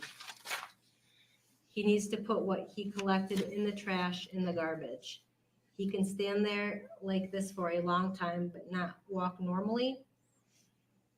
He doesn't shake at all for a while standing there, and then apparently remembers he thinks he should be shaking and starts doing it. Break. Resume on July the 1st at 12:33 p.m. Has Timothy stopped the fake stumbling yet? It might be best if you give him like 4 pieces of bread to eat before he starts work. Just make sure he stands up while he eats them, please. That way he has no excuses. No, and I literally yelled into the speaker for 5 minutes to get him to wake up. Then I had to go drag his butt out bed, which is harder than it sounds because it reeks of urine down there. Okay, well, his small room and probably the rest of the downstairs after he cleans it up need to be steam cleaned. Get the big steam cleaner that is somewhere in the garage. You'll probably saw it when you cleaned it up. And get that whole area down there steam cleaned, please. Okay. Resume July 1st at 4:03 p.m. I'm ready to kill Timothy. You know what time I get off. What's wrong now? I'm not gonna, but he left his peed and pooped in underthing in the freaking bathroom and I stepped in it. The camera in his room needs picked up, please. Ugh. Lots of hot sauce on bread for that. I cleaned my foot, but I'm already at my limit. He shouldn't be doing anything in those, much less both. Grr. Where is he currently? On the wall downstairs. Has anything been accomplished? He cleaned the kitchen, if that's what you mean. All of it or just the dishes? And will I approve if it's clean or? I had him clean the counters and do the dishes. Okay, that's not an answer, but anyway, gotta work. We'll see if I'm pleased when I get home or not. Is he finally walking normally? He can have bread with hot sauce on it. Does need bread though. I already given 4 pieces of bread earlier. I know he's not walking fine. He's still doing a whole wonky walk. Do 4 more pieces of bread with hot sauce on them, please. Do me a favor and go ahead and fix him a cup of rice. Instead of using water, use mostly chicken broth. There is some broth in the fridge. Try to get all the way up to the cup with broth. And then if you need a little bit more than a cup of liquid, just be safe, use water. But don't tell him he did that. It's a few extra calories. Okay. Resume July 2, 2:32 p.m. What do I do if he doesn't finish within the assigned time? Hot sauce. So apparently this hot sauce isn't just Carolina Reaper. It's also Trinidad Scorpion Chili Pepper. Yep. Start over July 2 at 3:07 p.m. Groceries are here. Don't leave Timothy you unattended, but don't want anyone seeing him either. He's walking slightly better. Start back up July 5 at 7:17 a.m. Forgot to tell you this before I left. Timothy was doing his fake stumbling and falling last night, of course. So I decided to prove once again how fake it is. I asked him if he would stop doing that, if he can eat a whole pizza by himself. And he said, yes, of course. And then I told him how obvious it was that it was fake, and he had just proven that yet again. And of course, he just looked down and didn't respond. When are you going to the bike shop? And please let Timothy go to the bathroom and then put him back in his room with the alarm on when you go. G can be in his own room. Start back up July 5 at 12:05 p.m. Make sure you get Timothy some bread and water. KK. If you want him to sit in his room with his hands on his head, that's fine, but Timothy does not get to lay around all day. Have you fed him yet? Not yet. I was literally about to. Okay, TY. G is hovering right outside Timothy store, which might cost Timothy to take even longer because he will claim he was blocked from getting out. Timothy's door, Siri. Just so you know, Timothy hasn't budged. What is his problem? Og. Sorry. Please make sure you lock both front and back doors when you leave. KK. Sorry, I'm just really done with this crap. I understand. I am well past on with it as well. I know this is a big favor to ask. Please make sure you go down there regularly to make sure he is not asleep before you leave. Maybe we should leave the light on. That way it will be harder for him to fall asleep. I really do not want you to lose hours at work, but I am about to have you call in, at least until I can get home. I don't trust what he's going to try and pull today. I can't believe he keeps getting worse and worse with his stupidity. Now he's refusing to answer me, so go through some cold water on him as well. Okay. Please do the water now. He is being beyond stupid. Okay. I really don't want G seeing him like that with no clothes on. Question mark, question mark, question mark. You are not reading my messages. Please go back and read them and then go turn the light back on. Oh, sorry. Please make sure you go back and read all of my messages that I wrote just a couple minutes ago because they are important. I'm sorry, I'm trying. I can't work like this when he's doing this. And there's no telling what he'll do when you leave, and I don't want to risk G seeing him like that with no clothing on. Why is he doing this to me? Am I not going through enough already? Feel free to go dump more cold water on him. He moved over where he's not laying in what you dumped on him earlier. Go dump more cold water, Siri. I know you're trying, Mama, but he's just too selfish. He's either going to make me lose my job or just royally tick me off. I won't allow him to make you lose your job, but I don't know what to do today. Go dump some more cold water on him. Okay.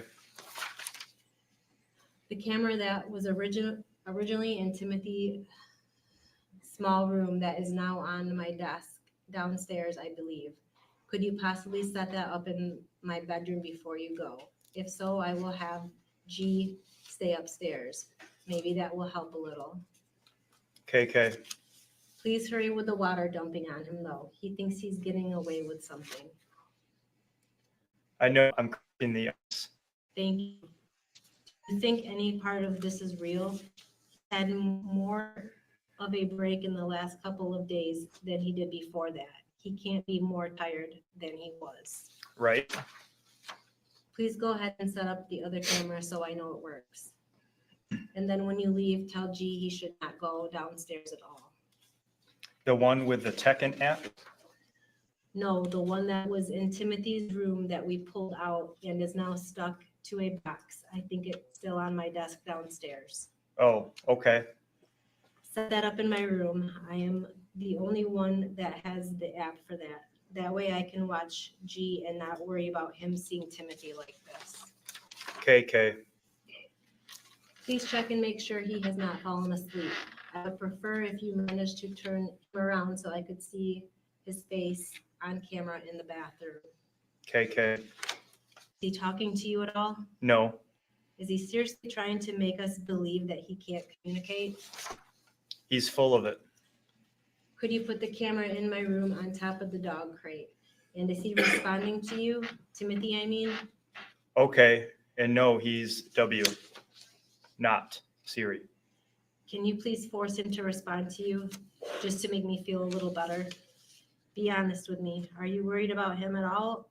Or is it all a bunch of BS like it has been for days? It's the same old BS. So you're not worried at all? Nope. If I wasn't so angry, then maybe. And that's a big if. Okay, let me rephrase that question then. Do you honestly believe we should be worried? IDK. I'm just tired of him being such a nuisance. Also, I called work and told them I'd be late. Okay, I'm really sorry. I hope they are not upset with you. Nope. If you think G will behave himself and stay upstairs, you can try to go to work before I get home. I would recommend starting to look for an Uber in about 30 minutes though. Are you sure? Because I can and will stay till you get home. I really want to say go, but I have my concerns, of course. I don't know. I will trust you to make a good judgment that won't negatively affect your work. KK. Just let me know what you decide, please. I know it would mean getting down there very early, but I'm willing to drop you off in Grand Haven before I head to work tomorrow morning. You could stay at Starbucks across the street. KK. Let me know when you're headed home. Please let work know that we will definitely have your e-bike fixed one way or another by your shift on Sunday. Please let them know, request, beg that your hours not be cut because of this. Okay, thank you. If you are staying, could you please stay on his case? It looks like he's trying to go to sleep and I don't have the time to yell at him from work and actually get stuff done here. Yep. Yeah, please go down there now because it looks like he's trying to sleep. He turned away from the camera so I can't see if he's trying to sleep or now. He's not. If you're gonna be there, why don't you go ahead and run another cold bath and stick him in it?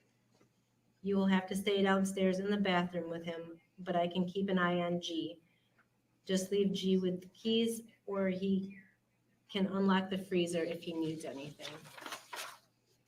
How is that going to help? It's going to make him miserable.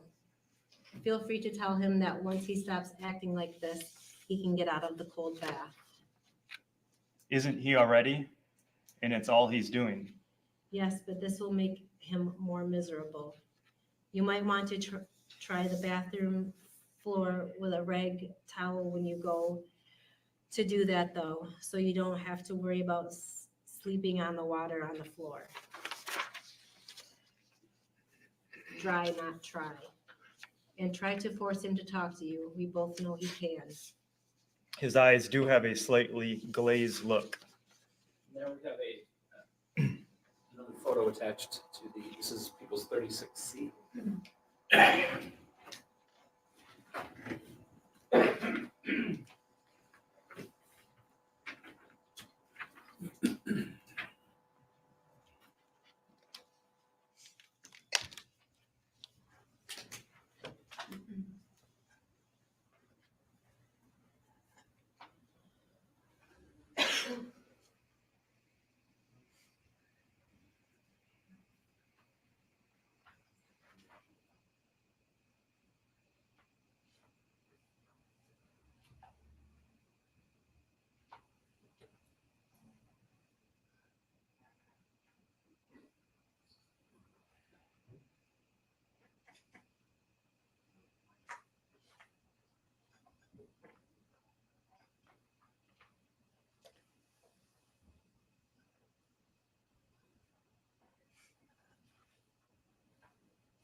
Did he swallow it or try to spit it out? He swallowed. Yeah, through. Okay. Eyes glaze over by staring for too long. Yeah, it just looks like he's been staring at something too long. You said he smirked? Never in my life have I ever wanted to beat someone so bad. Trust me, I understand right now, but you have to calm down. He's only making it worse for himself. Crazy idea. Ask G if he wants some pizza rolls and heat up a set of pizza rolls and take one downstairs and offer it to Timothy and see what he does. Put it right in front of his mouth, but be ready to yank it back if he tries to eat it. KK. And by the way, I did not intend for you to put the tech and camera in my room. Please move that back downstairs where it was before you leave or before I take you to work. The one on top of the crate is perfect. Okay. Even if G doesn't want pizza rolls right away, he will want them eventually. It's worth it to heat some up just to try that. Hold it right in front of his lips. How much do you want to bet he's going to try to eat it? A lot. Agreed. Please do that and get back down there to make sure he's not falling asleep. Yeah, I'm pretty sure he's trying to fall asleep. You're going down there? I gave you time to cool off. I'm waiting for the pizza roll. KK. So how is he reacting now? It looked like he tried to grab something or do something with his arm. He's not. He's Krill being stubborn. Still, WTF. I really don't understand it considering we know it's all fake. Yeah. Please make sure you keep bugging him so he doesn't try to go to sleep like that. Maybe force his mouth open and put some hot sauce in there considering everything he's put us through. KK. Does he blink when you smack him on the side of the face? And I don't mean hard smack. Yes. He doesn't realize that that wouldn't happen if there were something really wrong with him. Did he swallow it or try to spit it out? He swallowed. Yeah, he's just fine. He's just being an absolute butthead. Get his arm out from under his head like that. He doesn't get to be comfortable like that. He gets no padding whatsoever for his head if it's going to hang his head sideways. Please keep an eye on him. I'm willing to bet he's going to move to adjust himself soon. Is it mean to ask you to turn his body slightly where he said would go over the side of the top backwards? That would be even less comfortable. He just adjusted to make himself more comfortable. Perfect. He thinks he can outlast us. Are you still down there watching him? Yes. He's moved a little bit to make it less uncomfortable. Yeah, he's moved a couple of times now to try to get more comfortable. Am I imagining things or has he already moved a little bit again? I'm done. I can't deal with him anymore. Why are you saying that? How can he lay there like that for any length of time? Ugh. If you need to put clothes in the dryer, please do real quick. He's doing this to tick us off and make us give up. And at this point, I'm ready to beat him within an inch of death and go to work. And that is exactly what he wants you to do. He will not last us. I can promise you that. I have the screen muted because I have to right now, but feel free to let him know that he will not outlast us, and that comes directly from me. But definitely time to switch the loads anyway, so take some deep breaths and go do that. Is he still acting like he's staring straight ahead? Yes. This is getting beyond pathetic. He will not win this. Not gonna happen. Sorry, had to step out of my office for a couple of minutes. Did you swap the loads? Yes. Might be time to dump more cold water. Just make sure it doesn't go outside the tub. And maybe force him to drink some more. Did you say something after my comment about showing it's fake? Yes. What did you say? Sorry, I didn't hear you. I just agreed. Oh, okay. Crazy thought. Tell him if he actually sits up by himself and stays sitting up, he will get some pizza rolls. Don't tell him it's only 2 rolls, and I'm okay if they are frozen rather than cooked. Okay. Calm down, sweetie. He is trying to get a reaction out of you. Just splash water on him occasionally for now. I will let you know when I am on my way home. I have to stop for gas on the way, or I will run out about 15 miles from home. But I will make that a very quick stop and grab you and then head out. He's determined to be a pain, isn't he? Odd question. He's ticklish, isn't he? Yeah. He just moved his head, by the way. Go tickle him mercilessly. Well, he was ticklish. Wouldn't surprise me if he had enough determination to resist right now. Was worth a shot. Like I said, he's moving his head. ... I'm done. I'm not dealing with him for another second today, or I might snap. Chill out and just keep an eye on him so he doesn't sleep, and keep doing this splash of water occasionally, please. And keep an ear out for the dryer so you know when your clothes are dry. Calm down. You're okay. Try dealing with all of this from a distance. Just do whatever asked as far as keeping him awake and splashing him with water, and you'll be fine. If you need to wander away for a minute, go move that one camera back downstairs where it was, and then please take it to the shower curtains off the bar in that downstairs bathroom for tonight so he doesn't have those to cover up with. I'm serious about making him sleep in here tonight. There tonight. Question mark, question mark, question mark. Okay, I got it. When you go to remove the shower curtain, please remove everything else from that bathroom that he could mess with. He's not getting diddly squat to mess around with tonight. Okay. And he needs cold water dumped on him at least one more time before I get there. I was talking to you on camera. Is he still trying to stare off into space? Yes. He's still breathing, right? I just have to ask. He's doing enough to make you paranoid, even though we know it's fake. Yes, he is. You know, if this were just a matter of him being tired, he would have got enough rest sitting and laying there that he would be fine right now. It just further confirms how fake he is being and how horrible he's being, honestly. Please make sure you both move the other camera and clear out that bathroom before I have to leave work. I have a couple of places I want you to call about your bike while you're waiting for me to get home. Okay. I wonder how it will feel to have that hot sauce on your private parts. I'm not saying touch him there, not at all, but dripping a little bit there. Is that horrible? I don't know, and I don't care. Does that mean you're willing to try it? No. Okay. Well, I need to lose the attitude with me at least. I didn't do anything here. You need to lose the attitude, Siri. Okay, I understand that you're frustrated. I am also frustrated beyond measure. What I don't understand is why you haven't done either of the two things I told you to do before 5 p.m. when I have to leave work. Okay.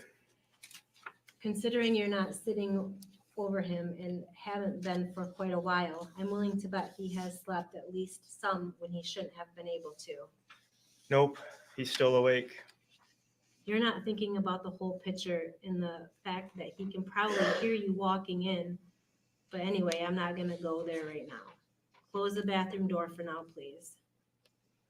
I'm not watching him on my way home, but you can just stay close by and listen for anything like the water turning on or anything stupid like that. And then I will turn the camera back on once I pick you up. Okay. Let me know when you are headed out. I will leave at 5, but I will need to stop for about 5 minutes to get a little bit of gas. There's a break there, and just to confirm that last section that you read before the last break, that all occurred on what date? July 5. And that was a time period from about noon to about 4 o'clock in the afternoon. That's correct. All right, and then the next section, then July 5, for clarity, is the day before Timothy was found deceased. That's correct. We're on July 5 at 5:09 p.m. and someone is suddenly moving their head more. User busy, not even a voicemail, tried several times. Okay. Getting gas now. Please tell G to stay in my room till I get home. Question mark. KK. Sorry, just got that. Okay. Please check in on Timothy one more time before you go. I should be home in probably right around 10 minutes. KK. I am not going to pull in the garage. You will need to come out the front door and lock it real quick. Okay. Are you here? Not yet. KK. Did you check on him? Yes. Notice how he had the strength to sink down like that? Right? Still staring? Yep. He apparently decided to go big or go home today. Just beyond ridiculous. We have a break there, and that break occurs at what time on Friday? At 5:56 p.m. Then our next one starts on July 5 at 11:49 p.m. Please set your alarm for 6 a.m. I ended up dragging him back to his small room because I wasn't going to risk him having access to the tub or other things overnight. He's still trying to be stupid, but I will tell you more tomorrow while I take you to work, describing how many different ways I proved that he's still faking. He's still doing it though. It's beyond ridiculous. We have a break, and then our next text is on July 6 at 6:09 a.m. Time to get up and please check on Timothy on your way upstairs. Question mark, question mark, question mark. That concludes the text messages, and again, for the record, that is People's Exhibit 36. Oh, Lord. I purposely did not interrupt because I wanted you guys to hear the text messages without me talking over them, just so you can get an idea of how much of a monster Shanda is. Now, I don't even know how I can add this. This is a picture of Paul and Tim. Oh, Lord. And I don't know how to make it larger or to fit the screen. Hold on. I don't want that. Based off of those text messages, to me, it seems as if Paul did what he needed to do and responded the way he felt was necessary based off of Shonda's instruction. Okay. None of this was Paul's idea. Paul didn't wake up one day and decide to mistreat his brother or anything like that. There were times where Paul told Shonda that he was getting really small and he felt that they should start feeding him. And Shonda basically was saying that, she was trying to get Paul to think that Timothy wanted to starve himself to punish her, which doesn't even make any sense.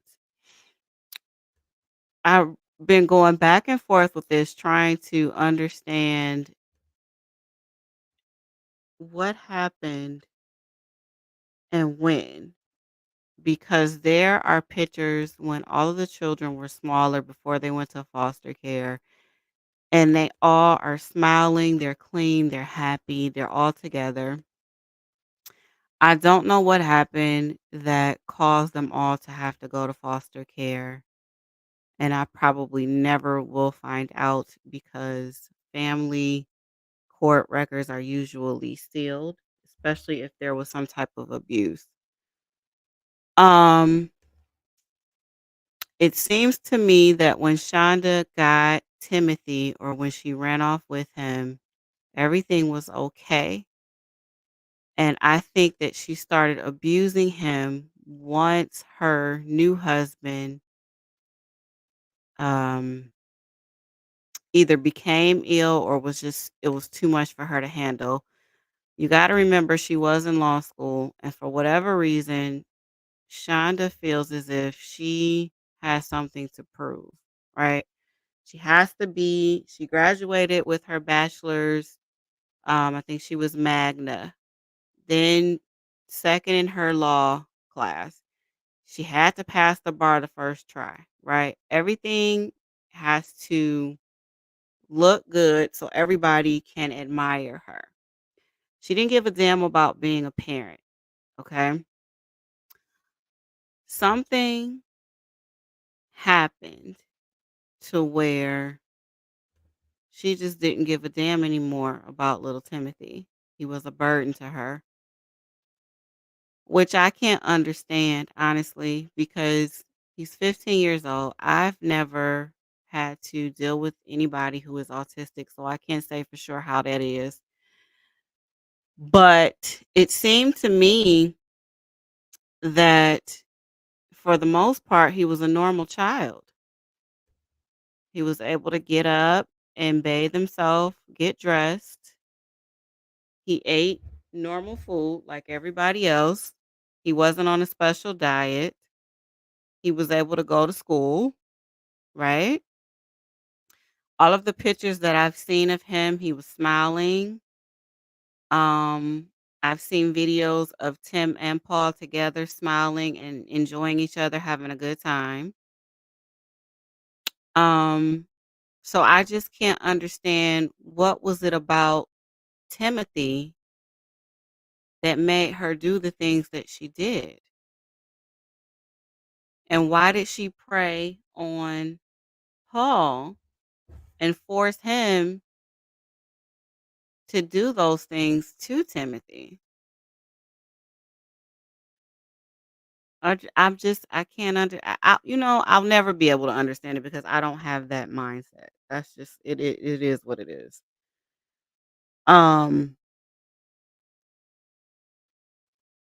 yeah, it's just I don't even know. It took me a long time to want to do this case because it's horrific to me. It's horrible. It's horrible. You got sleep deprivation, no food, locks on the refrigerators, locks everywhere she can put them. Shonda wasn't working, but she had somehow found money to get cameras installed all throughout the house. She had a car.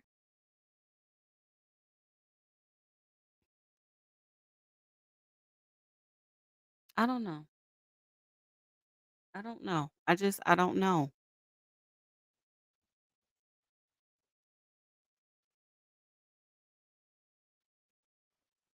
I don't know, y'all. Um, gosh.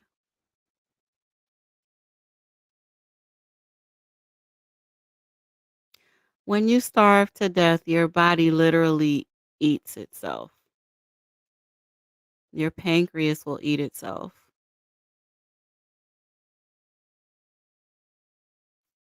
And then you throw hypothermia. You're throwing ice water on him. You're placing him in an ice bath for 30 minutes. He's not allowed to sleep. He has no friends. He's not allowed to go to school. He's not allowed to go see his father, his grandmother. He's not even really allowed to go outside, ride a bike, ride a skateboard, go to the movies, go to the mall, not even watch TV, play a video game, color, nothing. Meanwhile, she's getting a law degree. She has a service animal. She has a YouTube channel. I can't show it because I will get a copyright strike, but she has a YouTube channel, y'all. And I don't know if you guys are aware, she trains service animals and she is so desperate for attention that she went and got a service animal. And there's a video on her YouTube channel where she took little G to the doctor. Paul was with her, and Paul decided to treat his mother and little G to Olive Garden. And the three of them were there along with the dog, and Timothy was at home starving to death. She would post videos regularly, and the channel is, I think it's called Law Clerk Through a Service Dog's Eyes, and basically she's speaking through the dog, and she would take the dog to court with her and all of those things. Um, I want to play her cross if you guys are up for it. I can speed it up. I think it's about 45 minutes long. I just want to get through this honestly because I don't want to talk about her anymore. I can't. Um, I don't even know where my notebook is. I think the only other thing I wanted to discuss was Paul, and that will probably just be a video. But after today, I don't want to talk about Shonda anymore. I can't. I can't. So if y'all want to, we can watch her cross. We can watch the sentencing. I can stay up a little bit longer, and then after that, that's it. I don't need to do a deep dive in all of that because I don't care enough about Shonda to do all of that. I don't care. I don't care about her upbringing. I don't really care about any of that. It's irrelevant to this situation. There are plenty of children who grow up in foster homes, right? And are adopted and even are abused. And they grow up to live decent lives and have children and love their children, provide for their children, and get counseling and move on. So there's no rhyme or reason why she had to do this. She chose to do this. She enjoyed the idea of somebody being helpless. And so, I don't care enough about her to do all of that. You know what I mean? Um, so I'm just sick to death about this. I really am. But hold on, let me see. Where the hell is it? Okay, let's watch this real quick.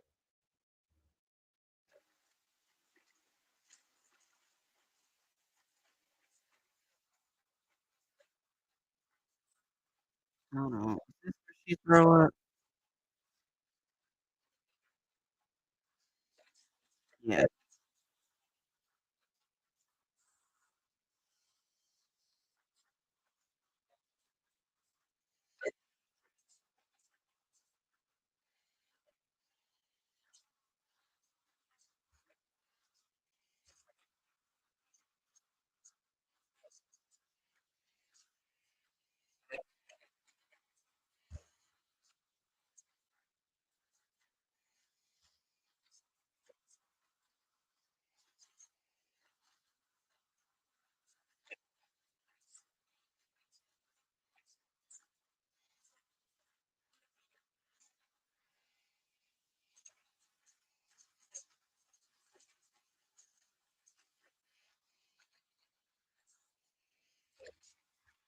Let me stop right here real quick. Just so you guys know, when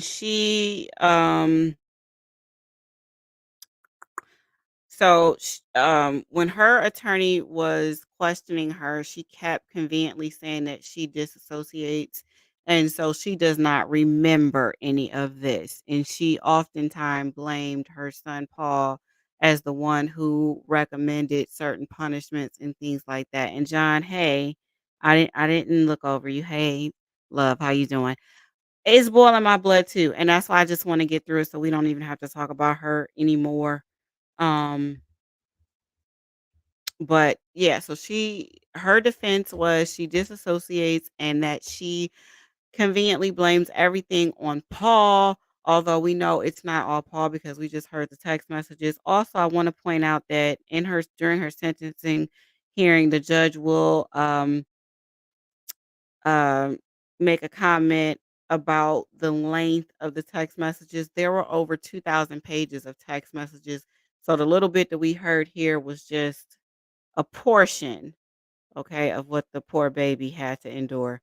But so anyway, the prosecution objected and just basically said that, she couldn't use that as a defense, so on and so forth. And so she had to quit saying that she disassociates. So now it's just gonna be a series of I don't remember, or if that's what the text messages said. She really doesn't have too much to say.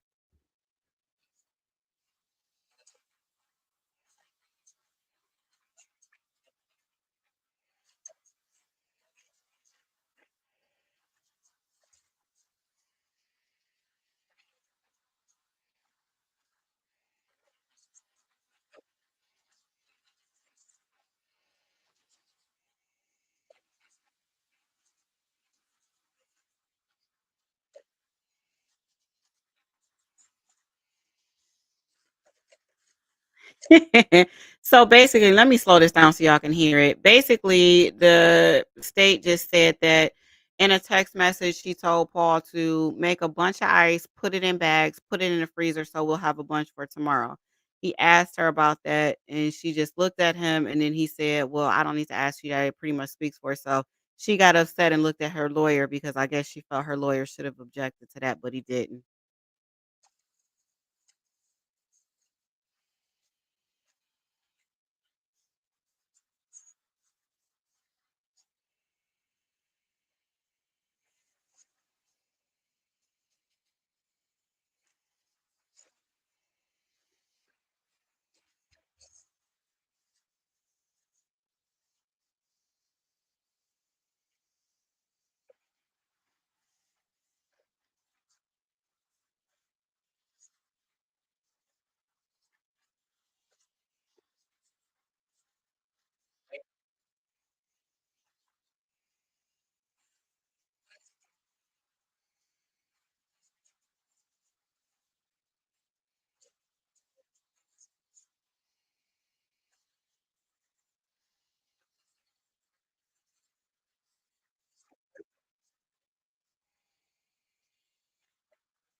Mhm. Mhm.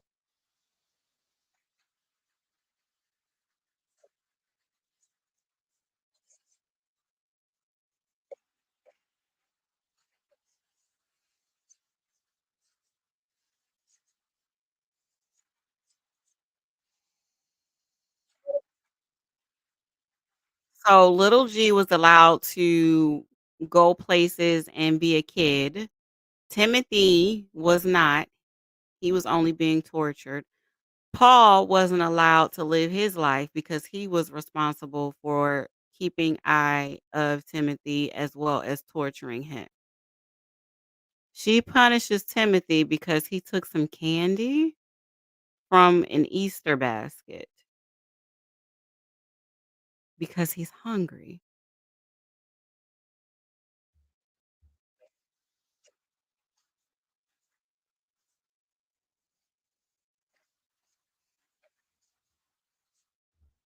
You know what? I'm sorry, Bama. I forgot to share this. Lord have mercy. Hold on, y'all. I'm sorry. I'm so sorry. I thought I shared the screen. My bad. There we go. Sorry.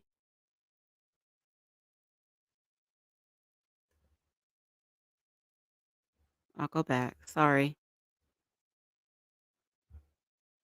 Talking about the ice bath with you. And again, your text was, let him know that if he tries to sleep at all, he'll get another ice bath sometime before you leave for work and another when I get home.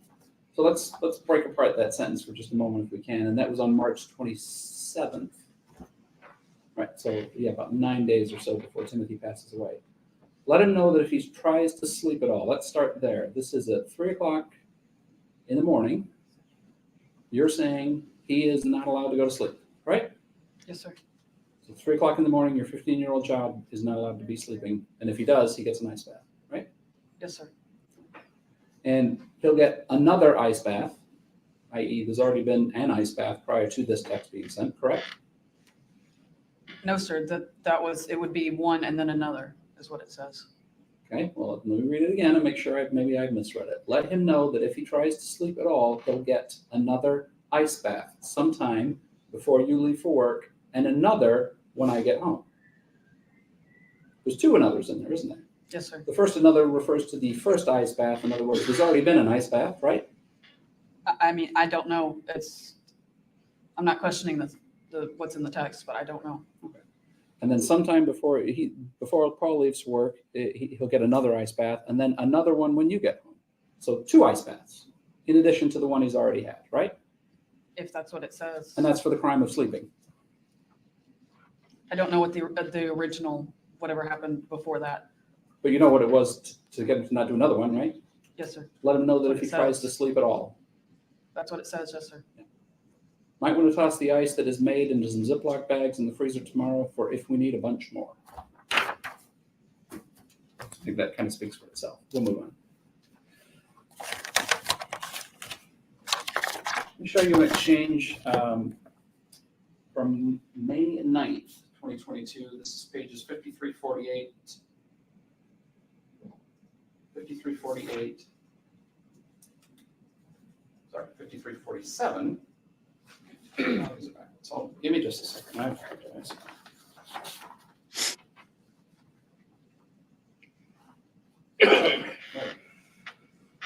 Okay, start at page 5340. This is from May 9th. I don't think you need to read the top one. That's Paul's message. Go ahead and start reading there. From May 9th, 2022. What is daddling anyway? Please make sure Timothy goes into his room with the alarm on when you leave. I should be home not too long after you go, as long as you before you go. And please let me know where you put the alarm when you leave. All right, let me stop you right there. This is May 9th. And again, you're referring to an alarm, correct? Yes, sir. Okay. This Go is, okay. Go ahead. I know what that's referring to. Let's keep going. So, KK, thanks. YW, you're welcome. I logged out of that for you, but you will not be allowed to have any devices tomorrow before work unless you manages to get everything done I assigned to M standards, which will not be easy.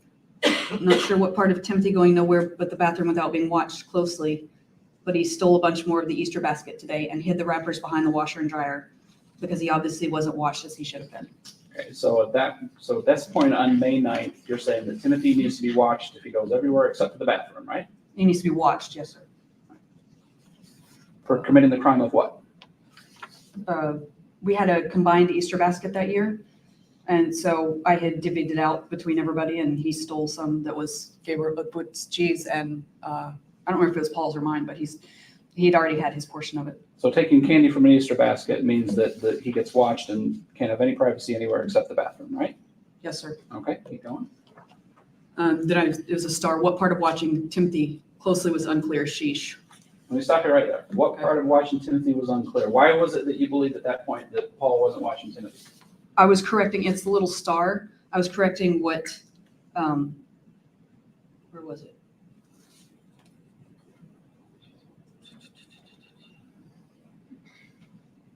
Usually if I use the star like that, it was for to correct something that Siri messed up or something I messed up. I don't know. I'm not sure.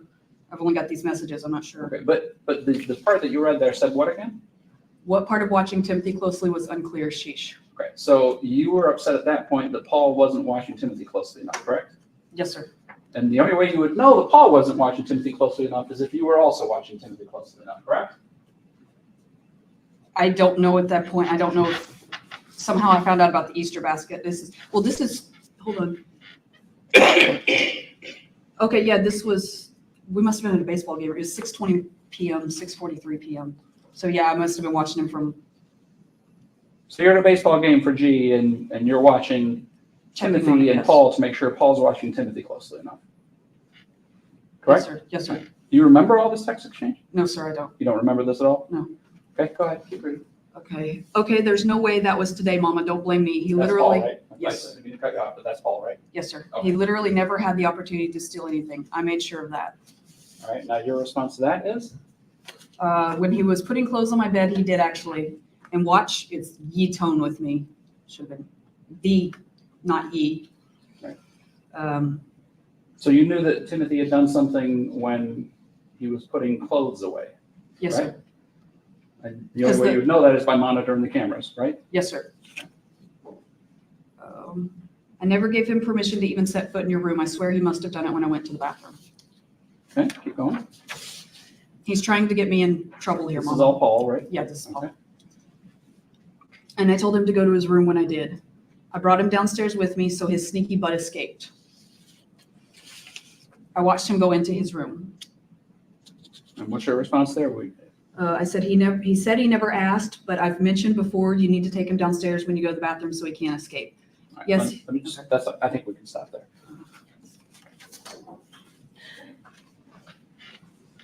You don't remember sending these text messages? No, sir.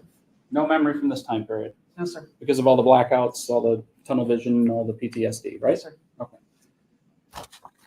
He said he never asked, but I've mentioned before you need to take him downstairs when you go to the bathroom so he can't escape. That was what you said, though, right? Yes, sir.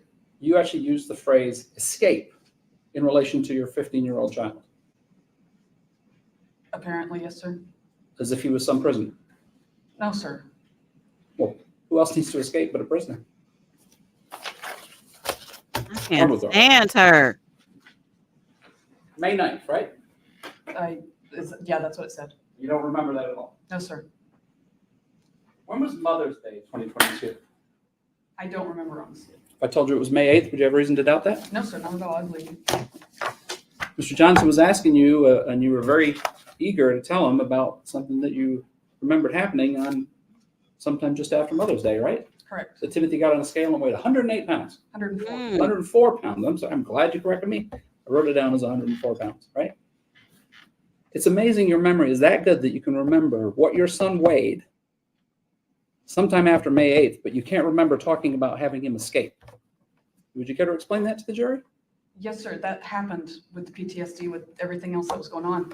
I would, especially when I got stressed, it would, the tunnel vision, and I mean, I can't, for lack of a better term, blacking out. Pretty much anytime my stress level went up, and it wasn't up that day that we did the weigh the dog. So you can't remember all of these text messages about the ice baths and the hot sauce and the zip ties and the handcuffs, but you remember over 18 months ago that your son weighed 108 pounds sometime after Mother's Day of 2022, correct? 104, yes, sir. 104. Well, You got it down. You're right. He made 104 pounds. well. He made a comment that just things like that will stick out to me sometimes. And when he couldn't pick the dog up, bear in mind this is a service dog in training, so he's used to getting commands. And Timothy, I remember he put his hands on his hips and looked at Sharma and said, "Next time you get to pick me up." And the dog tilted his head like, "I don't understand that command." And that struck me. It sticks in my head. I don't know why, but that sticks in my head. What day was it? I don't know what day of the week it was, sir. It was during the week. How long after Mother's Day was it then? I don't remember, sir. I know the reason I know it was after Mother's Day is because Mom, my mother-in-law, for probably the last 4 or 5 years, as a Mother's Day gift, has given me cherry tomato plants and then miniature cucumber plants, and I keep them in like plant bags. I normally have a black thumb, I admit it, but I've managed to keep these. I don't care, girl. Alive pretty well.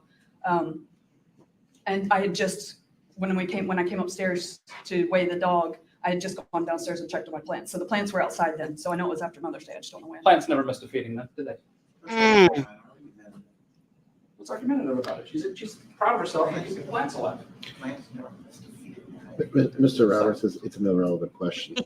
So, sustain. So your testimony is Timothy weighed 104 pounds sometime after May 9th, correct? Yes, sir. That doesn't look anything like 104 pounds, does it? Mm. No, sir. That's not even a month. That's barely a month after May 9th, isn't it? Yes, sir. I lose weight very quickly. I'm assuming he got that from me. Girl.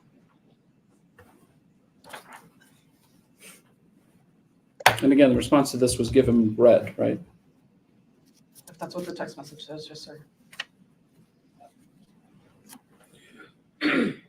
Mr. Johnson asked you about the some text messages back and forth between you and Paul during the ice bath the last day, the day before Timothy died. And you were observing that ice bath from work, right? I glanced in on it. I wasn't observing the whole time. I couldn't. You weren't observing the entire time? Not the entire time. I glanced in on it. Lies. Whenever you'd send a text message, you were also looking at the camera, weren't you? No, I wanted Paul to think I was.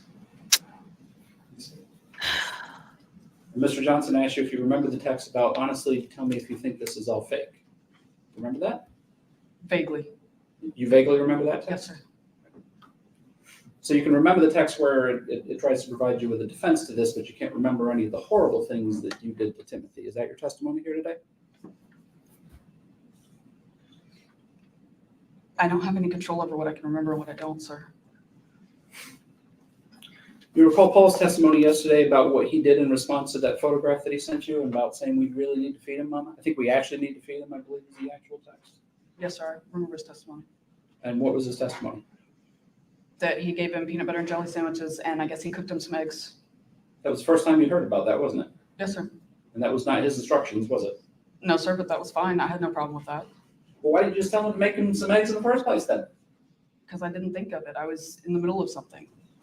I think we actually need to start feeding him, and the only thing you can come up with, instead of Paul thinking to give him scrambled eggs, is give him some bread. That's all you could think of. I don't know. I was in the middle of something. I wouldn't have thought of eggs anyway, not in the middle of the day. You said that you would, the punishments, and I guess this 3 o'clock in the morning one about not letting him sleep or he gets an ice bath, so he's got to be awake at 3 o'clock in the morning. You said that was because he would keep you guys up in the middle of the night or wake you up in the middle of the night? Yes. Okay. And again, you did really well on the logic and reasoning portion of the LSAT exam. Can you explain the reasoning behind keeping somebody awake when they're keeping you awake? To show them how it feels. But they're already awake, aren't they? It made sense to me, sir. That's now that you ask it, but it doesn't seem to make sense. But it made sense to me at the time. You didn't actually mean that as a punishment. That was just out of spite. You were just angry with Timothy for keeping you awake, weren't you? No, it was meant as a punishment, sir. But it's also a punishment for yourself because you have to stay awake as well, don't you? I don't sleep much anyway. But yes, sir. Or Paul has to stay awake, right? Yes, sir. Paul's an insomniac as well. You testified that you gave Timothy a warm bath the night before he passed away, that last night, July 5th. Do you recall that? Yes, sir. That was the first time you've told anybody connected to this case that you'd done that, isn't it? Yes, sir. You never told the police officers you did that, did you? No, sir. I imagine a warm bath sounds just like, it's just what it sounds like, right? You got him, you took him to the bath, you grew a warm bath for him, and you put him in the bathtub, right? Yes, sir. Here we go. This is hours before he dies, right? Yes, sir. You look like that when you put him in the bathtub? Here we go.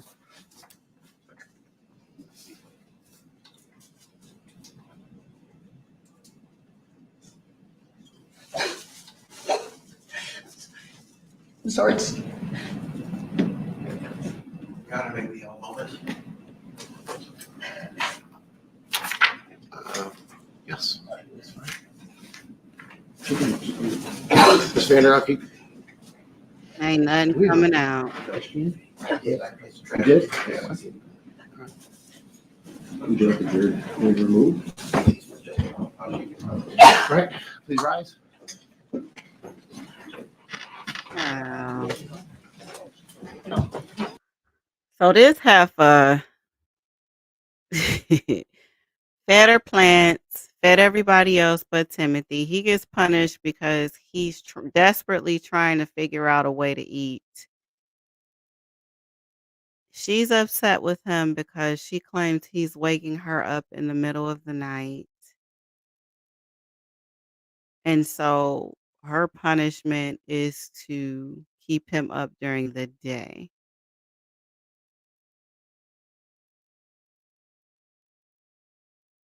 So he's up all night, wants to go to bed during the day, but she keeps him awake. Lord,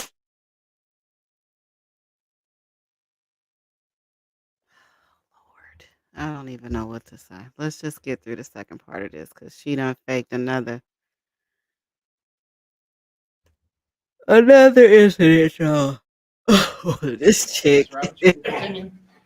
I just can't with her. Just to kind of put a bow on this and clarify things, Ms. Vander Ark, is it true that the last custody order from Oklahoma that involved Timothy indicated that you are only to be allowed supervised parenting time? That is correct.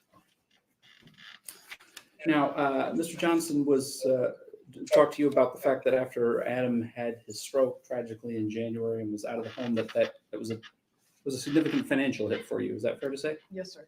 And as a result of that, you didn't have a lot of income coming in. Were you working in Newaygo at that time? I was, yes, sir. So when you worked here, it was not a paid internship. You were working in Newaygo for paid internship at that time. Is that correct? For paid clerkship, yes, sir. Right, clerkship. And then what were your other sources of income at that time? Which time? Well, in January, right after the stroke. Right after the stroke. The rental income that I received from my brother from Oklahoma, and then I was down to one dog training client. Now, you're not suggesting to this jury that you couldn't afford to have food for your kids, are you? No, sir. In fact, we've seen the pictures, and you don't need me to show you the pictures of your freezer, your Oh, no. refrigerator, your pantry, all pretty well stocked with food. Wouldn't you agree? Yes, sir. So so there certainly was a financial ability for you to provide for your children, at least in the food sense, correct? Yes, sir. I bought food first. And you're a highly intelligent woman, and I'm sure you're aware of multiple resources available in the community if that ever became an issue, right? Yes, sir. United Way, food pantries, anything of that nature, but you never felt the need to reach out to any of those resources, did you? No, sir, because we had groceries covered. You talked about, Mr. Johnson asked you about the motion sensors, and I'm not sure we got like any real sense of clarity about the motion sensors. When we're talking about motion sensors, we're talking about ones that would not only go off if there was motion, that's what a motion sensor is, obviously, but would give some type of audio alarm, right? Some of them did, yes, sir. And Timothy had very sensitive hearing, didn't he? I was not aware of that, no, sir. That's when Paul said that yesterday, that puzzled me. You didn't know about that? You didn't know he had surgery to put tubes in his ears? I was there for the surgery for his tubes, but no, I mean, it was, at least my experience with Timothy was half the time he didn't hear what you were saying. So, did you know that he found it discomforting when those noises happened? Did you know that was, for lack of a better way of putting it, that was a punishment too for those noises to be going on? no, sir, I did not.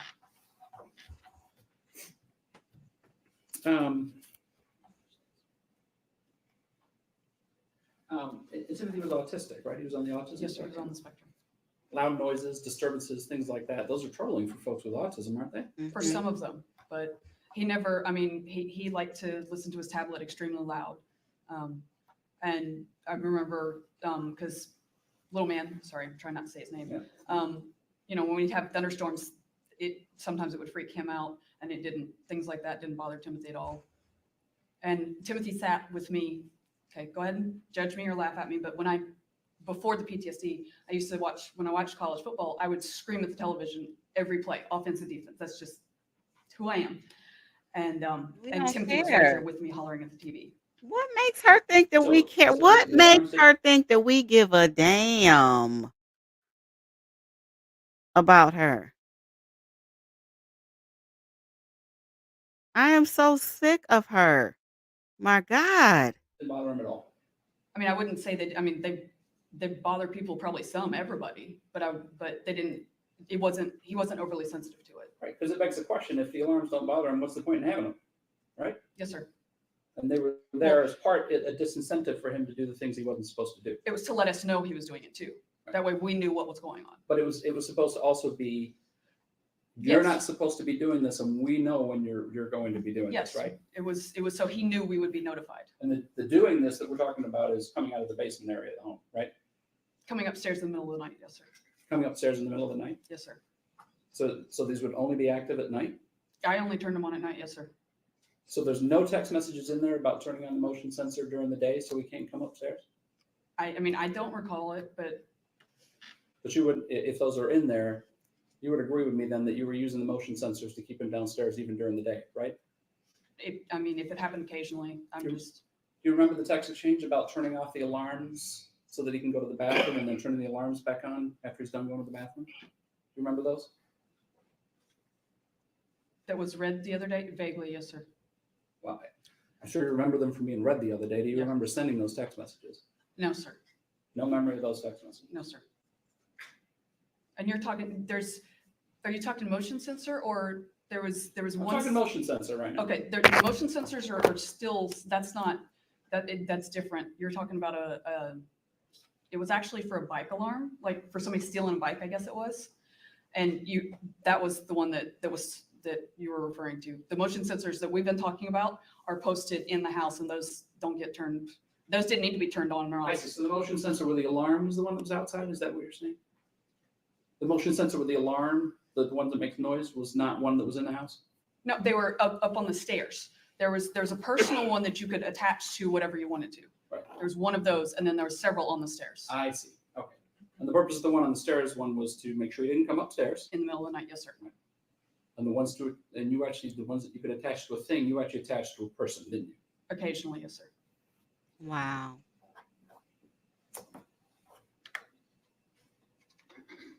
So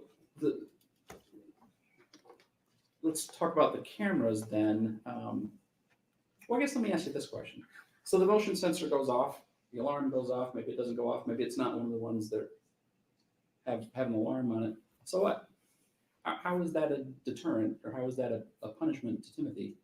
That wasn't meant as a punishment. It was to let us know so we could go make sure that he was, he wasn't wandering around. He wasn't getting into taking batteries apart and messing with stuff that he shouldn't have been. So you wanted to restrict his movements, and you wanted to know if he moved out of the basement area whenever the motion sensors were on. Yes, sir.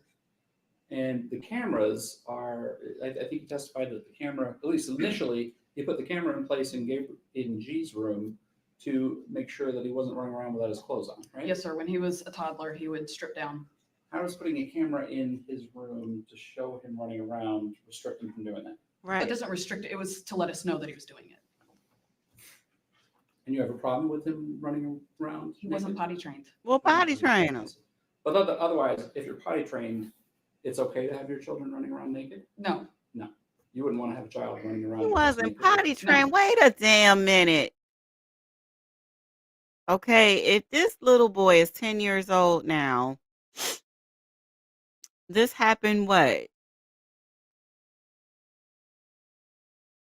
Let's say 3 years ago. You telling me at 7 he wasn't potty trained?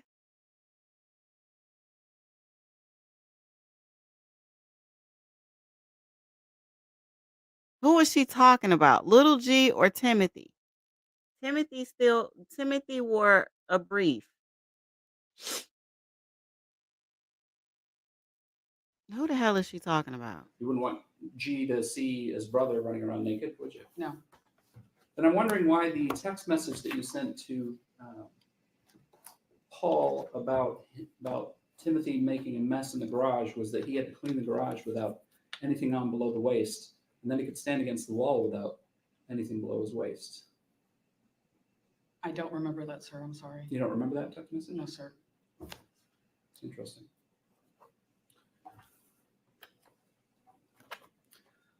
Take a look at, this is from the larger text messages. This is all the text messages between you and Paul. It's a few hundred, if not 1,000 pages. Take a look at, this is page 5783 if Mr. Johnson wants to reference The blue is your text messages. Can you read that to the jury, please?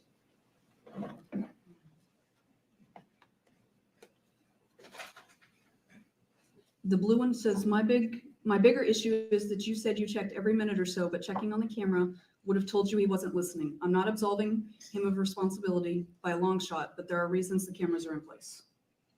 What time was that sent? 4:14 p.m. it looks like. So at 4:14 p.m., you're upset with Paul because he's not watching Timothy every minute on the cameras, right? If I remember correctly, that particular day, yeah, he said he was going to check. That wasn't, I didn't expect him to check every day, but Wow. there were days that were much more challenging. And that was when I asked him to keep a closer eye on. Where's the text message that describes what the challenging incident was that day? I don't know, sir. I mean, there was a lot of challenging incidents. Going upstairs? No, sir. Going upstairs was okay during the day? As long as he was being monitored, yes.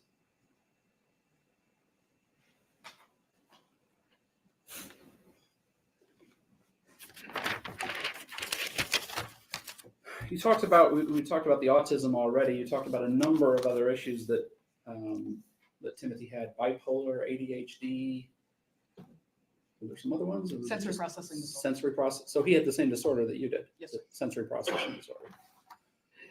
But there's different manifestations of it. He had the one where his senses being overloaded didn't make a problem for him. Is that what you're saying? He was more hyposensitive, which means he didn't react the way a typical person would, as far as less of a reaction.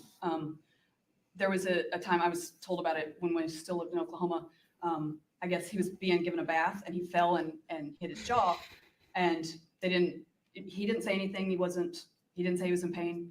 Well, I guess he went to someone's bedroom and my oldest son brought him back out and he had completely bitten through his tongue and not said anything. So he did not react as much to stimuli as most people do. There's hypo and hypersensitive, and he was hyposensitive. And is there medication for that you take? Not that I'm aware of. I don't. Do you go to counseling for you, or did you go to counseling for you? Not for that, no, sir. For any of your other issues, though? I have over time. It's been a long time. But in fact, the entire time Timothy was in the state of Michigan, you never took him to a counselor or a doctor to address any of those issues, did you? No, sir, I didn't have the insurance information. You didn't reach out to any resources in the community that might have been available to help, did you? I did actually Yes or contact. no? Did you reach out to any resources in the community? Which ones? I contacted DHHS about getting him on Medicaid, but they said that because he had other insurance, that would be primary, so we still had to have that information. She's a lie. She's a liar. She didn't have custody of Timothy, and that's why she couldn't go and get any type of assistance from the state. His father had all of that. She's a liar. Timothy didn't see a doctor for the entire time that his mom had him. She is such a damn liar. What's this called now? I wasn't aware of it. I hadn't heard of Health West until I started working in the courthouse. Right. You worked in this courthouse in the county that you live in for at least an entire summer, as I recall correctly. You never knew that we had a mental health agency here in Muskegon County? I didn't realize that's what it's for. I honestly, I didn't think about it. As far as resources go, the only thing that I thought about was DHHS for things like Medicaid and food stamps.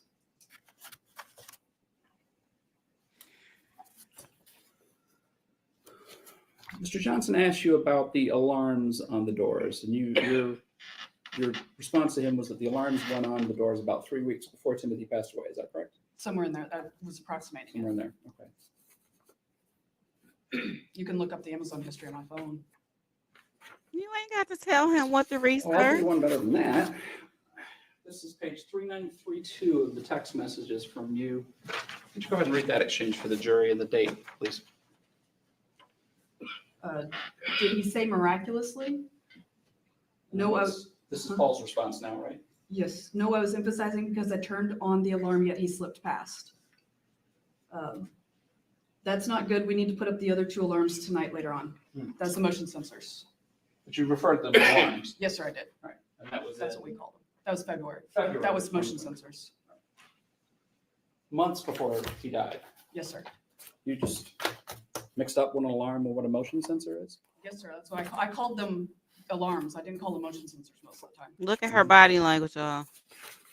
This one's a little bit longer exchange, but if you could read 3996, please. Just this page? Nope, the whole thing that's stapled. Is it snowing at home currently? KK, Timothy apparently ate my Pop-Tarts a few days back. Not anymore. Are you kidding me? When did he do that? He said he doesn't know the exact day. That's a bunch of BS. And how did he do it? Did he sneak down to the bathroom? He says it was before we had the other alarms. I said, that's not true because we've had those for over a week now. And you had Pop-Tarts in that box as of this past weekend or Friday at the very latest. That's still the motion sensors.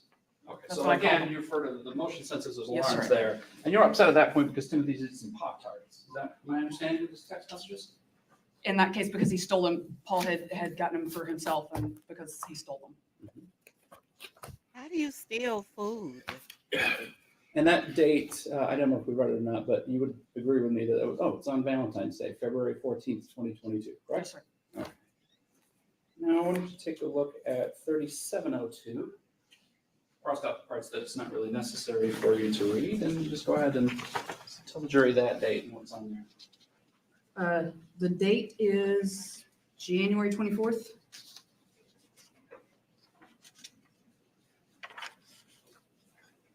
Okay. Did Timothy have to wash his sheets? Question mark. Yes. I said, okay, pretty sure that is him pouting over the extra camera and motion sensors. So, and that was in January of 2022, correct? Yes, So sir. no problem referring to a motion sensor in January of 2022, but suddenly come February, you mix up what an alarm and what a motion detector are. Yes, sir. Correct? Yes, sir. Like I said, you can check my Amazon history. You don't want to revise your testimony about when it was that you started using alarms on the doors? No, sir, because it's in my Amazon history when I purchased those.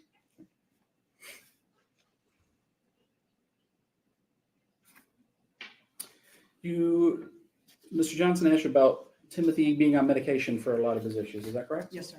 And I think you said that when he came to you, he was like a zombie, right? Yes, sir. So you decided to take him off those medications, didn't you? No, sir, we couldn't get refills. We had to get a refill through a doctor and we didn't have a doctor. So your testimony wasn't that you took him off those medications? I said that I wanted to. You wanted to. Yes, sir. At least some of them because he was a zombie. It was horrible. You wanted to take him off the medications and it happened anyway because you can get refills for him. So you're actually happy that that happened. Not the way it happened, but he wasn't a zombie afterwards. But you definitely did not consult with the doctor before you did that. No, sir, because we ran out. But you and again, didn't reach out to any, besides DHHS, didn't reach out to any resources in the community that might have helped you out with a child with such severe emotional issues that you have to use motion sensors and later alarms and locks on things. You didn't reach out for any resources before you just decided to stop him taking medication. Before he ran out, I wasn't aware of. Like I said, DHHS is pretty much the main resource that I was aware of. Did you ever talk to somebody and say, look, I'm at my wit's end here? I did reach out to resources and talk to the judge that you were clerking for. Said, what can I do to get some help here? Did you ever do any of that? Nope. I talked to some friends at work. And they But I didn't come ask. up with an idea? I didn't ask for resources. I just vented to them and nobody suggested anything. I didn't ask.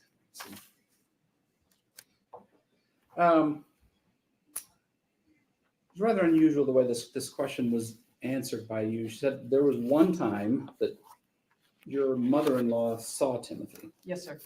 One time. Yes, sir. Just the once. After the stroke, yes, sir. Just once in 6 months was the only time. As far as I remember, yes, sir. That's what I believe. In fact, you went to great lengths to make sure that the grandmother, that's Grammy, that's the person you Grammy, referred to yes. as Grammy, right? Your mother-in-law. You went to great lengths to make sure that she wasn't allowed in your home, didn't you? Yep. I mean, that was just because the house was a mess. Did you have some type of tracking device on her to know where she was?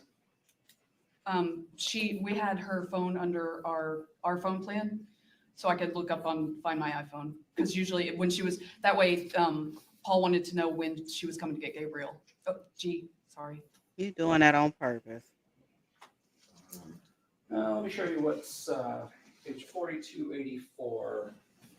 This is a lengthy exchange, but go ahead and read that for the jury. It's from, I believe, March 28th. Soot. Stupid thing writing on my watch. That should have said good. Grammy left home about 10 minutes ago. Hopefully she will not beat me there this time, but please have him ready to go. And please keep a very close eye on your messages. I will track her on the app as I head home. Hey, I need to make sure you're seeing these messages, and please make sure his new shoes are on him. Okay, thank you. And do not let Grammy inside.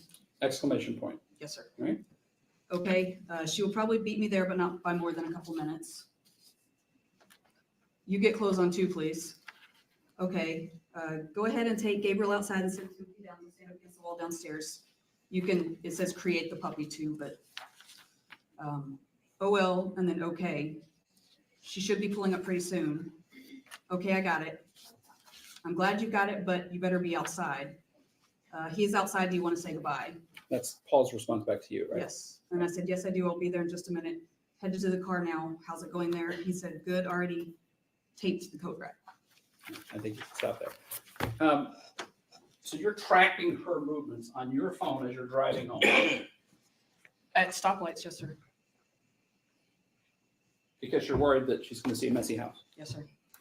And the solution to that is put Gabriel outside so that he's outside when she gets there, right? Yes, sir. I'm sorry, I misspoke. That was March 8th, right?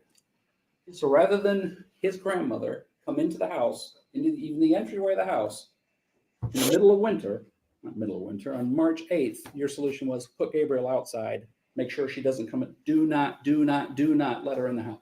Paul was outside with him. Exclamation point. I wouldn't end up never put him outside by himself. Paul was outside with him. 4044.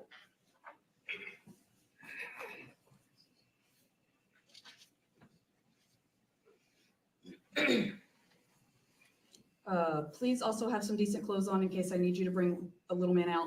I'm hoping Grammy does not beat me there. It looks like it will be close. He said, okay. Said, I will tell you when to take him outside to wait for her. Just please make sure she doesn't leave until after I get there. I haven't been away from Gabriel at night since this all started, and I wanted to give him a hug and kiss before he goes. Okay. Go ahead and go outside and wait for her. It shouldn't be more than a few minutes before she gets there. Just please don't let her leave until after I get there. She's almost there. Are y'all outside? I would like a response to that message. Question mark. You might need to make Timothy stand with his nose, it says of against the front door on the inside. Please tell me that you and the child are outside. Seriously, no response. I'm almost there and I'm more than a little upset at the moment. You're upset because at that point you don't know whether or not she's going to come into the house, aren't you? I was upset because I wasn't getting a response. That drives me crazy. It's a pet peeve. I hate not getting a response via text message. Right. So you better have my child standing outside so his grandmother doesn't go inside. And oh, by the way, put my other child up against the front door with his nose against the wall, right? Because he was in trouble for something. I mean, I don't know what happened before that exchange. Oh, God. What would he do to get punished to have him make sure he's standing against the wall with his nose against the door? That was one of the punishments. We'd make him stand against the wall with his nose. And the reason I had it against the door is because I didn't want him getting into anything. That way Paul had a better ability to monitor him. 4123. Lord have mercy. Remember, we're not saying your younger son's name. Yes. When you get home, please make sure G's face is not a mess and he isn't filthy dirty. And then please get socks and shoes on him and his headphone case in his backpack. And maybe his blue headphones as well. Okay. Also, please watch him, but please have Timothy get those 2 pumpkins off the front porch and into the trash can before Grammy gets there. Grammy isn't supposed to get there till 6:15, but she was early last time, so she might do that again. I hope not. Remember to bang loudly on the door 3 times, please. I will let Timothy know to listen from here for you here in the next few minutes. And Grammy may just beat me there again, which doesn't make me happy, but anyway, if she does, do not let her in the house this time. Okay. Work was fun. I accidentally scratched my palm with a knife opening a bag and then cut my elbow from banging my funny bone on a metal carton. That was Paul's response back to you. Yeah. So that's 3 text exchange all within a couple of weeks of each other where you are absolutely consistent that the boy's grandmother, G's grandmother, not come into the house. Right? Yes, sir. To the point where you're tracking her phone while you're driving home from work, right? Yes, sir. I did. I only tracked it when I was stopped. I wouldn't do that while I was driving, but That's not the point, dummy.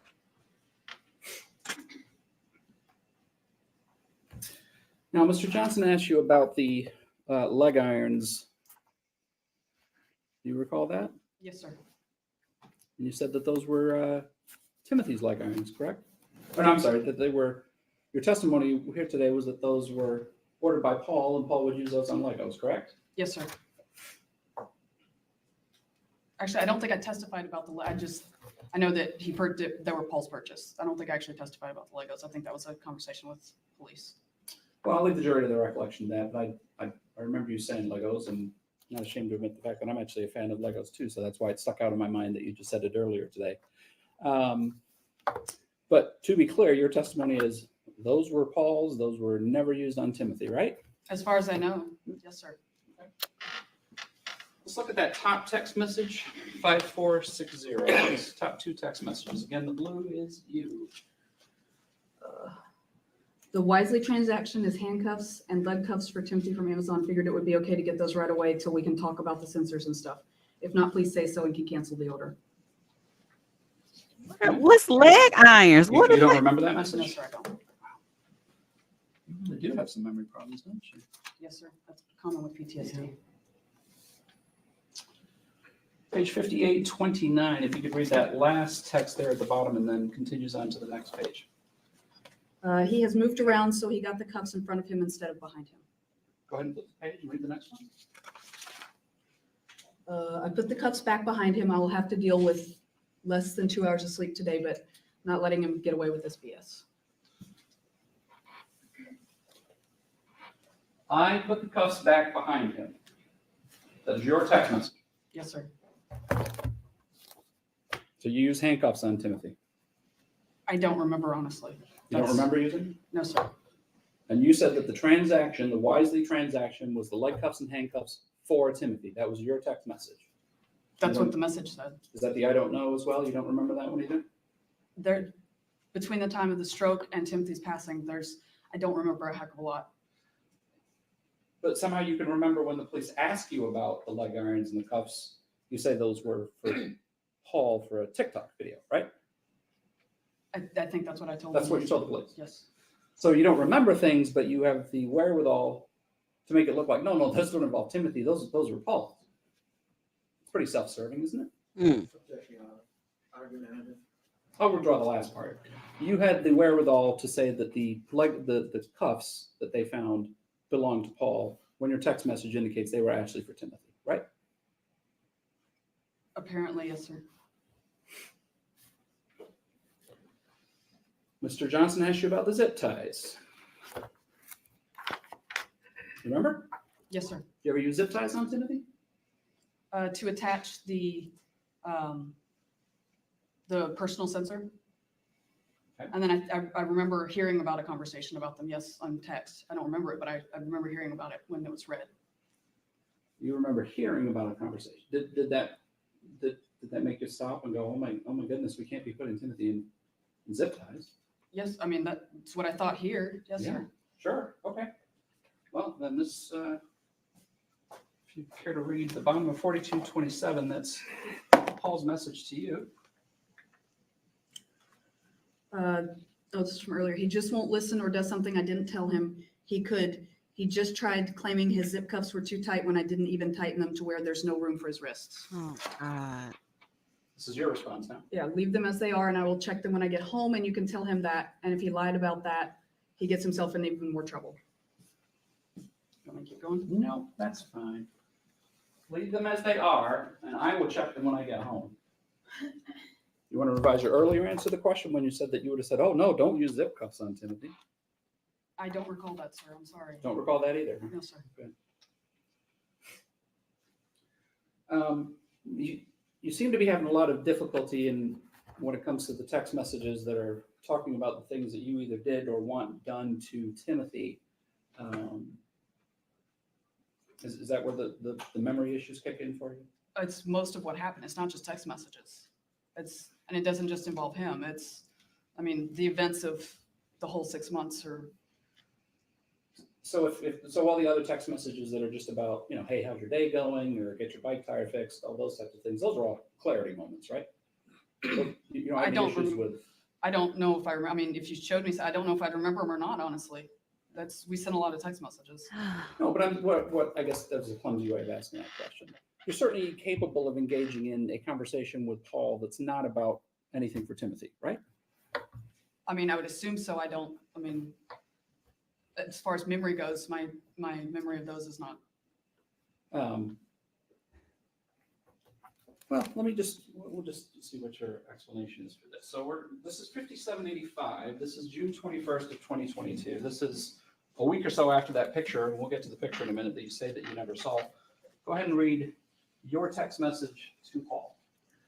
4 with hot sauce that he has to eat, and he has allowed another 4 without, it says house sauce, but he has to do the hot sauce one first, and then set a timer for 30 minutes before you can eat the others. What time is that sent? 8:05 p.m. To the second, please. 18. Okay. What's your next text message? 8:05:47. 30 seconds or so later. Yes, sir. I was using Siri because I was driving. Yeah. You can tell by the issues with the text message. I found enough in change to get Gabriel some chicken nuggets and French fries from Burger King. It's like $3 total. So we will be home as soon as I do that. You remember sending the hot sauce text? I don't remember sending either one of these texts, sir. Don't remember sending either one of those? No, sir, I don't. But you can process that Timothy needs to eat some bread with hot sauce on it. But you scrounged up enough change to make sure that G gets some chicken nuggets and fries. Within 30 seconds. Processing that all in your mind. Sending it all out in a text message, right? Apparently, yes, sir. Mm-hmm. Like I said, I use Siri.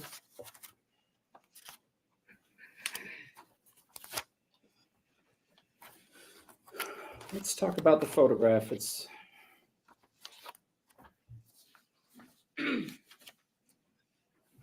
People's 36A.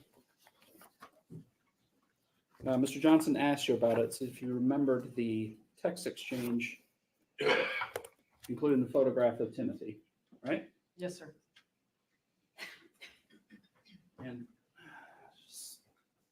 the jury's seen that a couple of times. I don't think they need to see it again right now. Let's go ahead and read the exchange there, starting with the message that Paul sent to you with the photograph. Timothy tried to sneak food. I yelled at him, and then he became momentarily unresponsive, and then I saw this. He's bone thin, Mama. I think we need to actually feed him. Okay. And what's your response to that? I said, Kay, give him bread, please.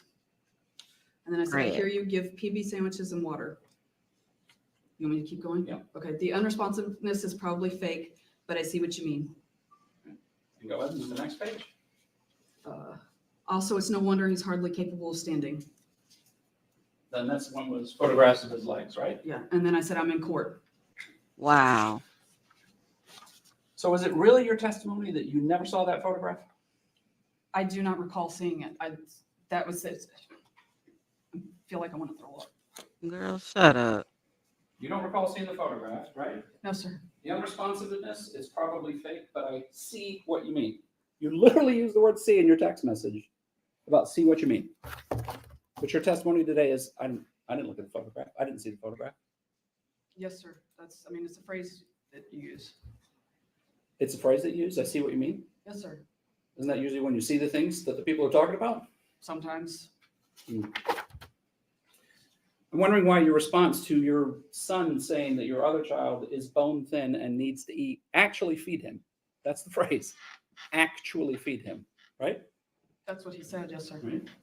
And your response to that is, okay, give him bread, please, or bread with peanut butter. Is that right? Yes, sir.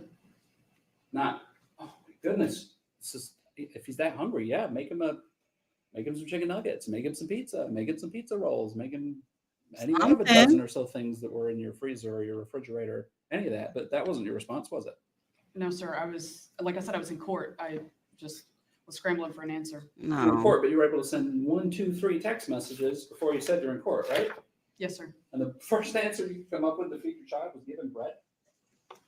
I don't remember what I was thinking at the time, sir. I just know that I was distracted because I was in the middle of stuff with court. But not so distracted that you can say, well, the unresponsiveness is probably fake. But I see what you mean. Like, I don't know how, I mean, I don't know what was going on when that was sent. I honestly don't.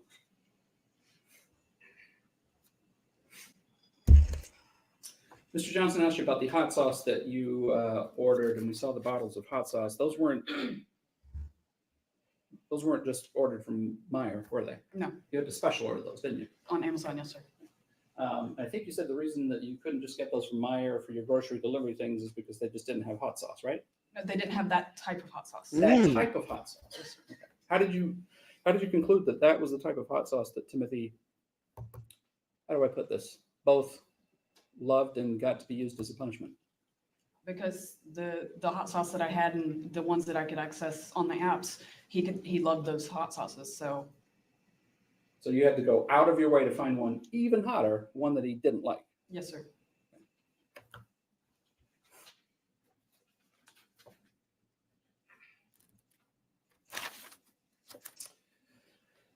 And the hot sauce started as Paul's idea? Yes, sir. How do you come up with the idea to do hot sauce if Timothy likes hot sauce?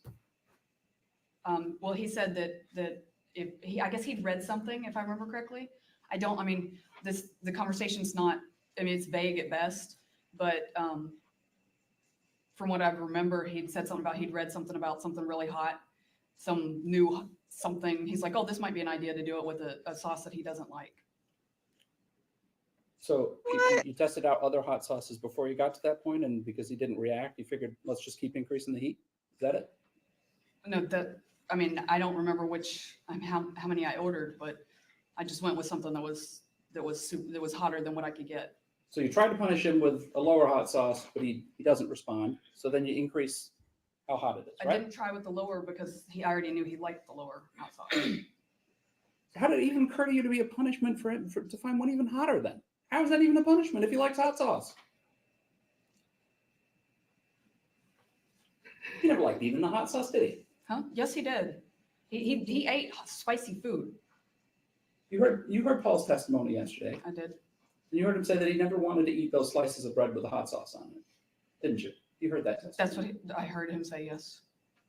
And your response to that in a lot of these text messages was make sure you use even more hot sauce than you did before, right? If that's what you say the text messages say. Oh, you just read the one that said he can have 4 and then he can wait 30 minutes and then he can have some without hot sauce on it. You read that one, right? Yes, sir. But again, you don't remember sending that text message. No, sir. But aliens didn't take a hold of your phone and take over your body or anything like that, did they? No, sir. No. Mr. Johnson didn't ask you, so I'll just go ahead and ask you. You used a number of other physical methods of punishing Timothy, didn't you? Define number. Yeah, okay, fine. 2. You made him do wall sits. One time, and that was Paul's suggestion as well. He said, "Oh, this used to drive me crazy." I guess he said that Paul said that his dad and stepmom had used that as a punishment with him, and so we decided to give it a try. And Timothy could have cared less. He what? He could not have cared less. No. So being made to stand as if there's no support under your legs, he was okay to do that? I mean, How long did you have him do it for? a couple of minutes. A couple of minutes? Yes, sir. When was that? I don't remember honestly. And running the stairs. Yes, sir. You had him do that a lot, didn't you? I wouldn't say a lot. It was some. In fact, there's one text exchange in here where you talk about make sure that he does it a lot, even if it's raining and cold outside, right? That's what the text says. Yes, sir. And Paul talks about doing it chasing style at one point where he chases him up and down the stairs, right? Yes, sir. And the stairs we're talking about are outside. Yes, sir. They're not inside. No, they're out back. So cold, rainy. Yep, go run the stairs outside. What did he do? What was the awful crime he had done to warrant doing that? I don't remember, sir.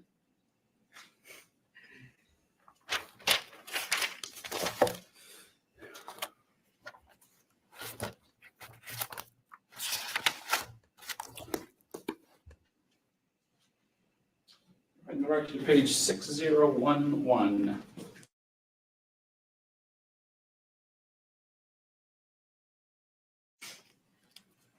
I wonder how it would feel to have that hot sauce on your private parts. I'm not saying touch them there, not at all, but dripping a little bit there, is that horrible? Did you have to ask that question? I would think so. I don't remember that.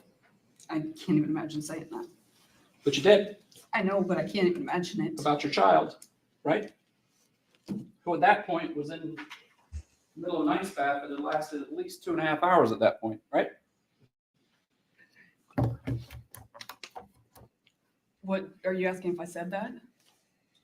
I'm asking you if you said that when your child was in an ice bath for 2.5 hours at that point in time, because this is 4:25 in the afternoon and you're watching on the camera from work and texting with Paul about what he's supposed to be doing with him in the tub, right? I mean, if that's what was, I don't remember.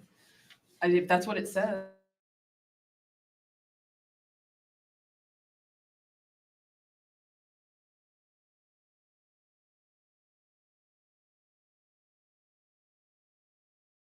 No, I don't like food as spicy as Timothy. About the hottest I can handle is jalapeno cheddar Cheetos. I'm with you there. I can't handle hot sauce either. So you never even, but administering it as a punishment multiple times, you thought was okay without even trying it yourself first. Yes, I have a very weak stomach, and so I didn't want to throw up. Let's talk about the ice maker for a second. People's 31 and People's 32. Yes, sir. You recognize that as the ice maker? Yes, sir. It's the countertop ice maker. Right. You said it makes about 1.5 cups of ice. Yes, is that sir. right? This is 1.5 cups of ice in your mind? No, I measured it. I actually used it to, you can get, I don't know if you've ever had a frappe from McDonald's, but Walmart sells a powder mix that you can add milk and ice to. It's really good, and it's only like $1 instead of $3 at McDonald's. Mhm. And so that it calls for, for some reason, I want to say it actually calls for more than 1.5 cups, but that's all I could get at. But yes, that's in a measuring cup, like a sitting up measuring cup. It's 1.5 cups. That's all it does. And I think your testimony earlier was you didn't know that ice was being used. Is that right? As far as in the what? cold baths. Not unless it was specified. I mean, there was sometimes where it said cold and sometimes where it said ice. I didn't say I didn't know it was being used. Yeah. It was if it was cold, it was supposed to be just cold. Well, all you would use would be the ice that you get out of the ice maker. You wouldn't make any more ice and put it away and No. store it up so we could have extra for the next day, would you? Not that I remember ever doing. No. Okay. Page 5823.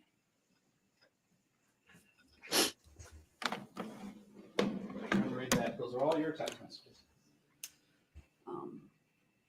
Oh yeah, I know, but I wasn't nice tonight either. Made me feel horrible. But no way was he getting away with that crap. Let him know that if he tries to sleep at all, he'll get another ice bath sometime before you leave for work and another when I get home. And I said, might want to toss the ice that is made into some Ziploc bags in the freezer tomorrow for if we need a bunch more. You want to change your earlier answer? No, because we never did it. Not that I mean, you can ask Paul, you can recall him, but I don't remember ever tossing it. But your suggestion to him was, hey, we need to be ready to make more ice and using the ice baths, right? That's what the text message said, but we never saved the ice. So that was your intention, was to have a backup plan if you needed to have more ice, right? That's what the text says. And that was June 27th, or yes, June 27th. That was about a week before Timothy died, right? Yes, sir. And that's about 2 weeks after you were sent the text message with the picture that you didn't see. Yes, sir. Mr. Roberts? Yes, sir. Sidebar, please. Sure.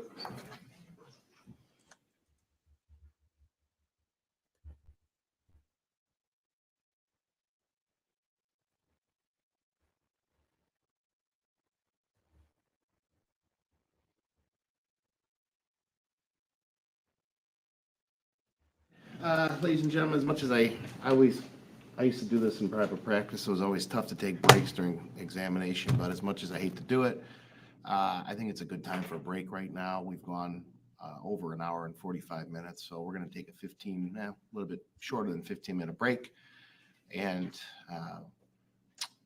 come back at 3:30. One of the exhibits. Oh, thank you. All right. So we'll see. That's it. Hell. Mm-mm. I have no words, but what I do want to do, and we're going to close out with this. Um, what? We're going to close out with Paul's sister giving her victim impact. I'm not going to interrupt her. Once she gets done, that's going to be the end of the live. Leave your comments below about how you feel about this case. I actually told a little bit of a lie. I do want to cover the sentencing. How can I do this? I want to cover the sentencing, but it'll just be a video. How can I put his sweet little face on here? I don't know. It'll just be the sentencing. It'll just be a video. I'll have it ready tomorrow.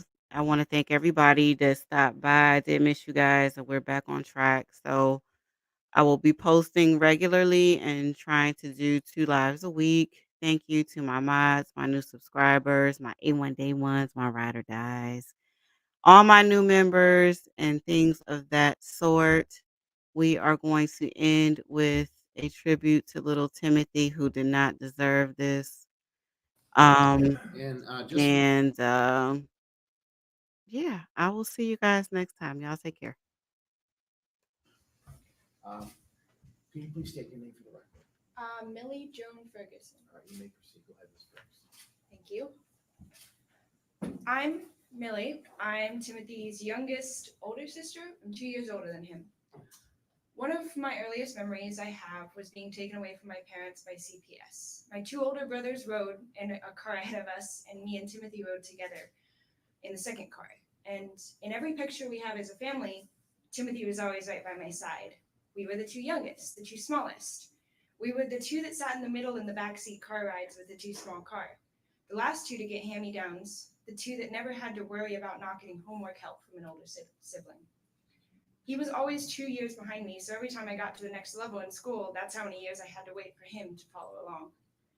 When I was in 8th grade, he was in 6th, and there was a student in my science class that started talking about him, trying to start rumors.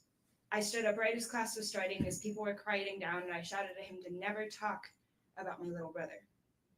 People could say whatever they wanted about me, I didn't care, but not about him, and never about him, because I was his big sister. It was my job to protect him. I like to say I don't regret things in my life, that every mistake I've made has made me who I am today, but when Timothy died, I couldn't stop regretting. I regret not hugging him more and teasing him so much instead of telling him that I loved him every once in a while. I regret not putting aside my differences with Shanda and Paul just to check in on him. I regret not dancing with him the last time I saw him at our brother's wedding. These are the things that I can't remedy now. There's no fixing what's been done.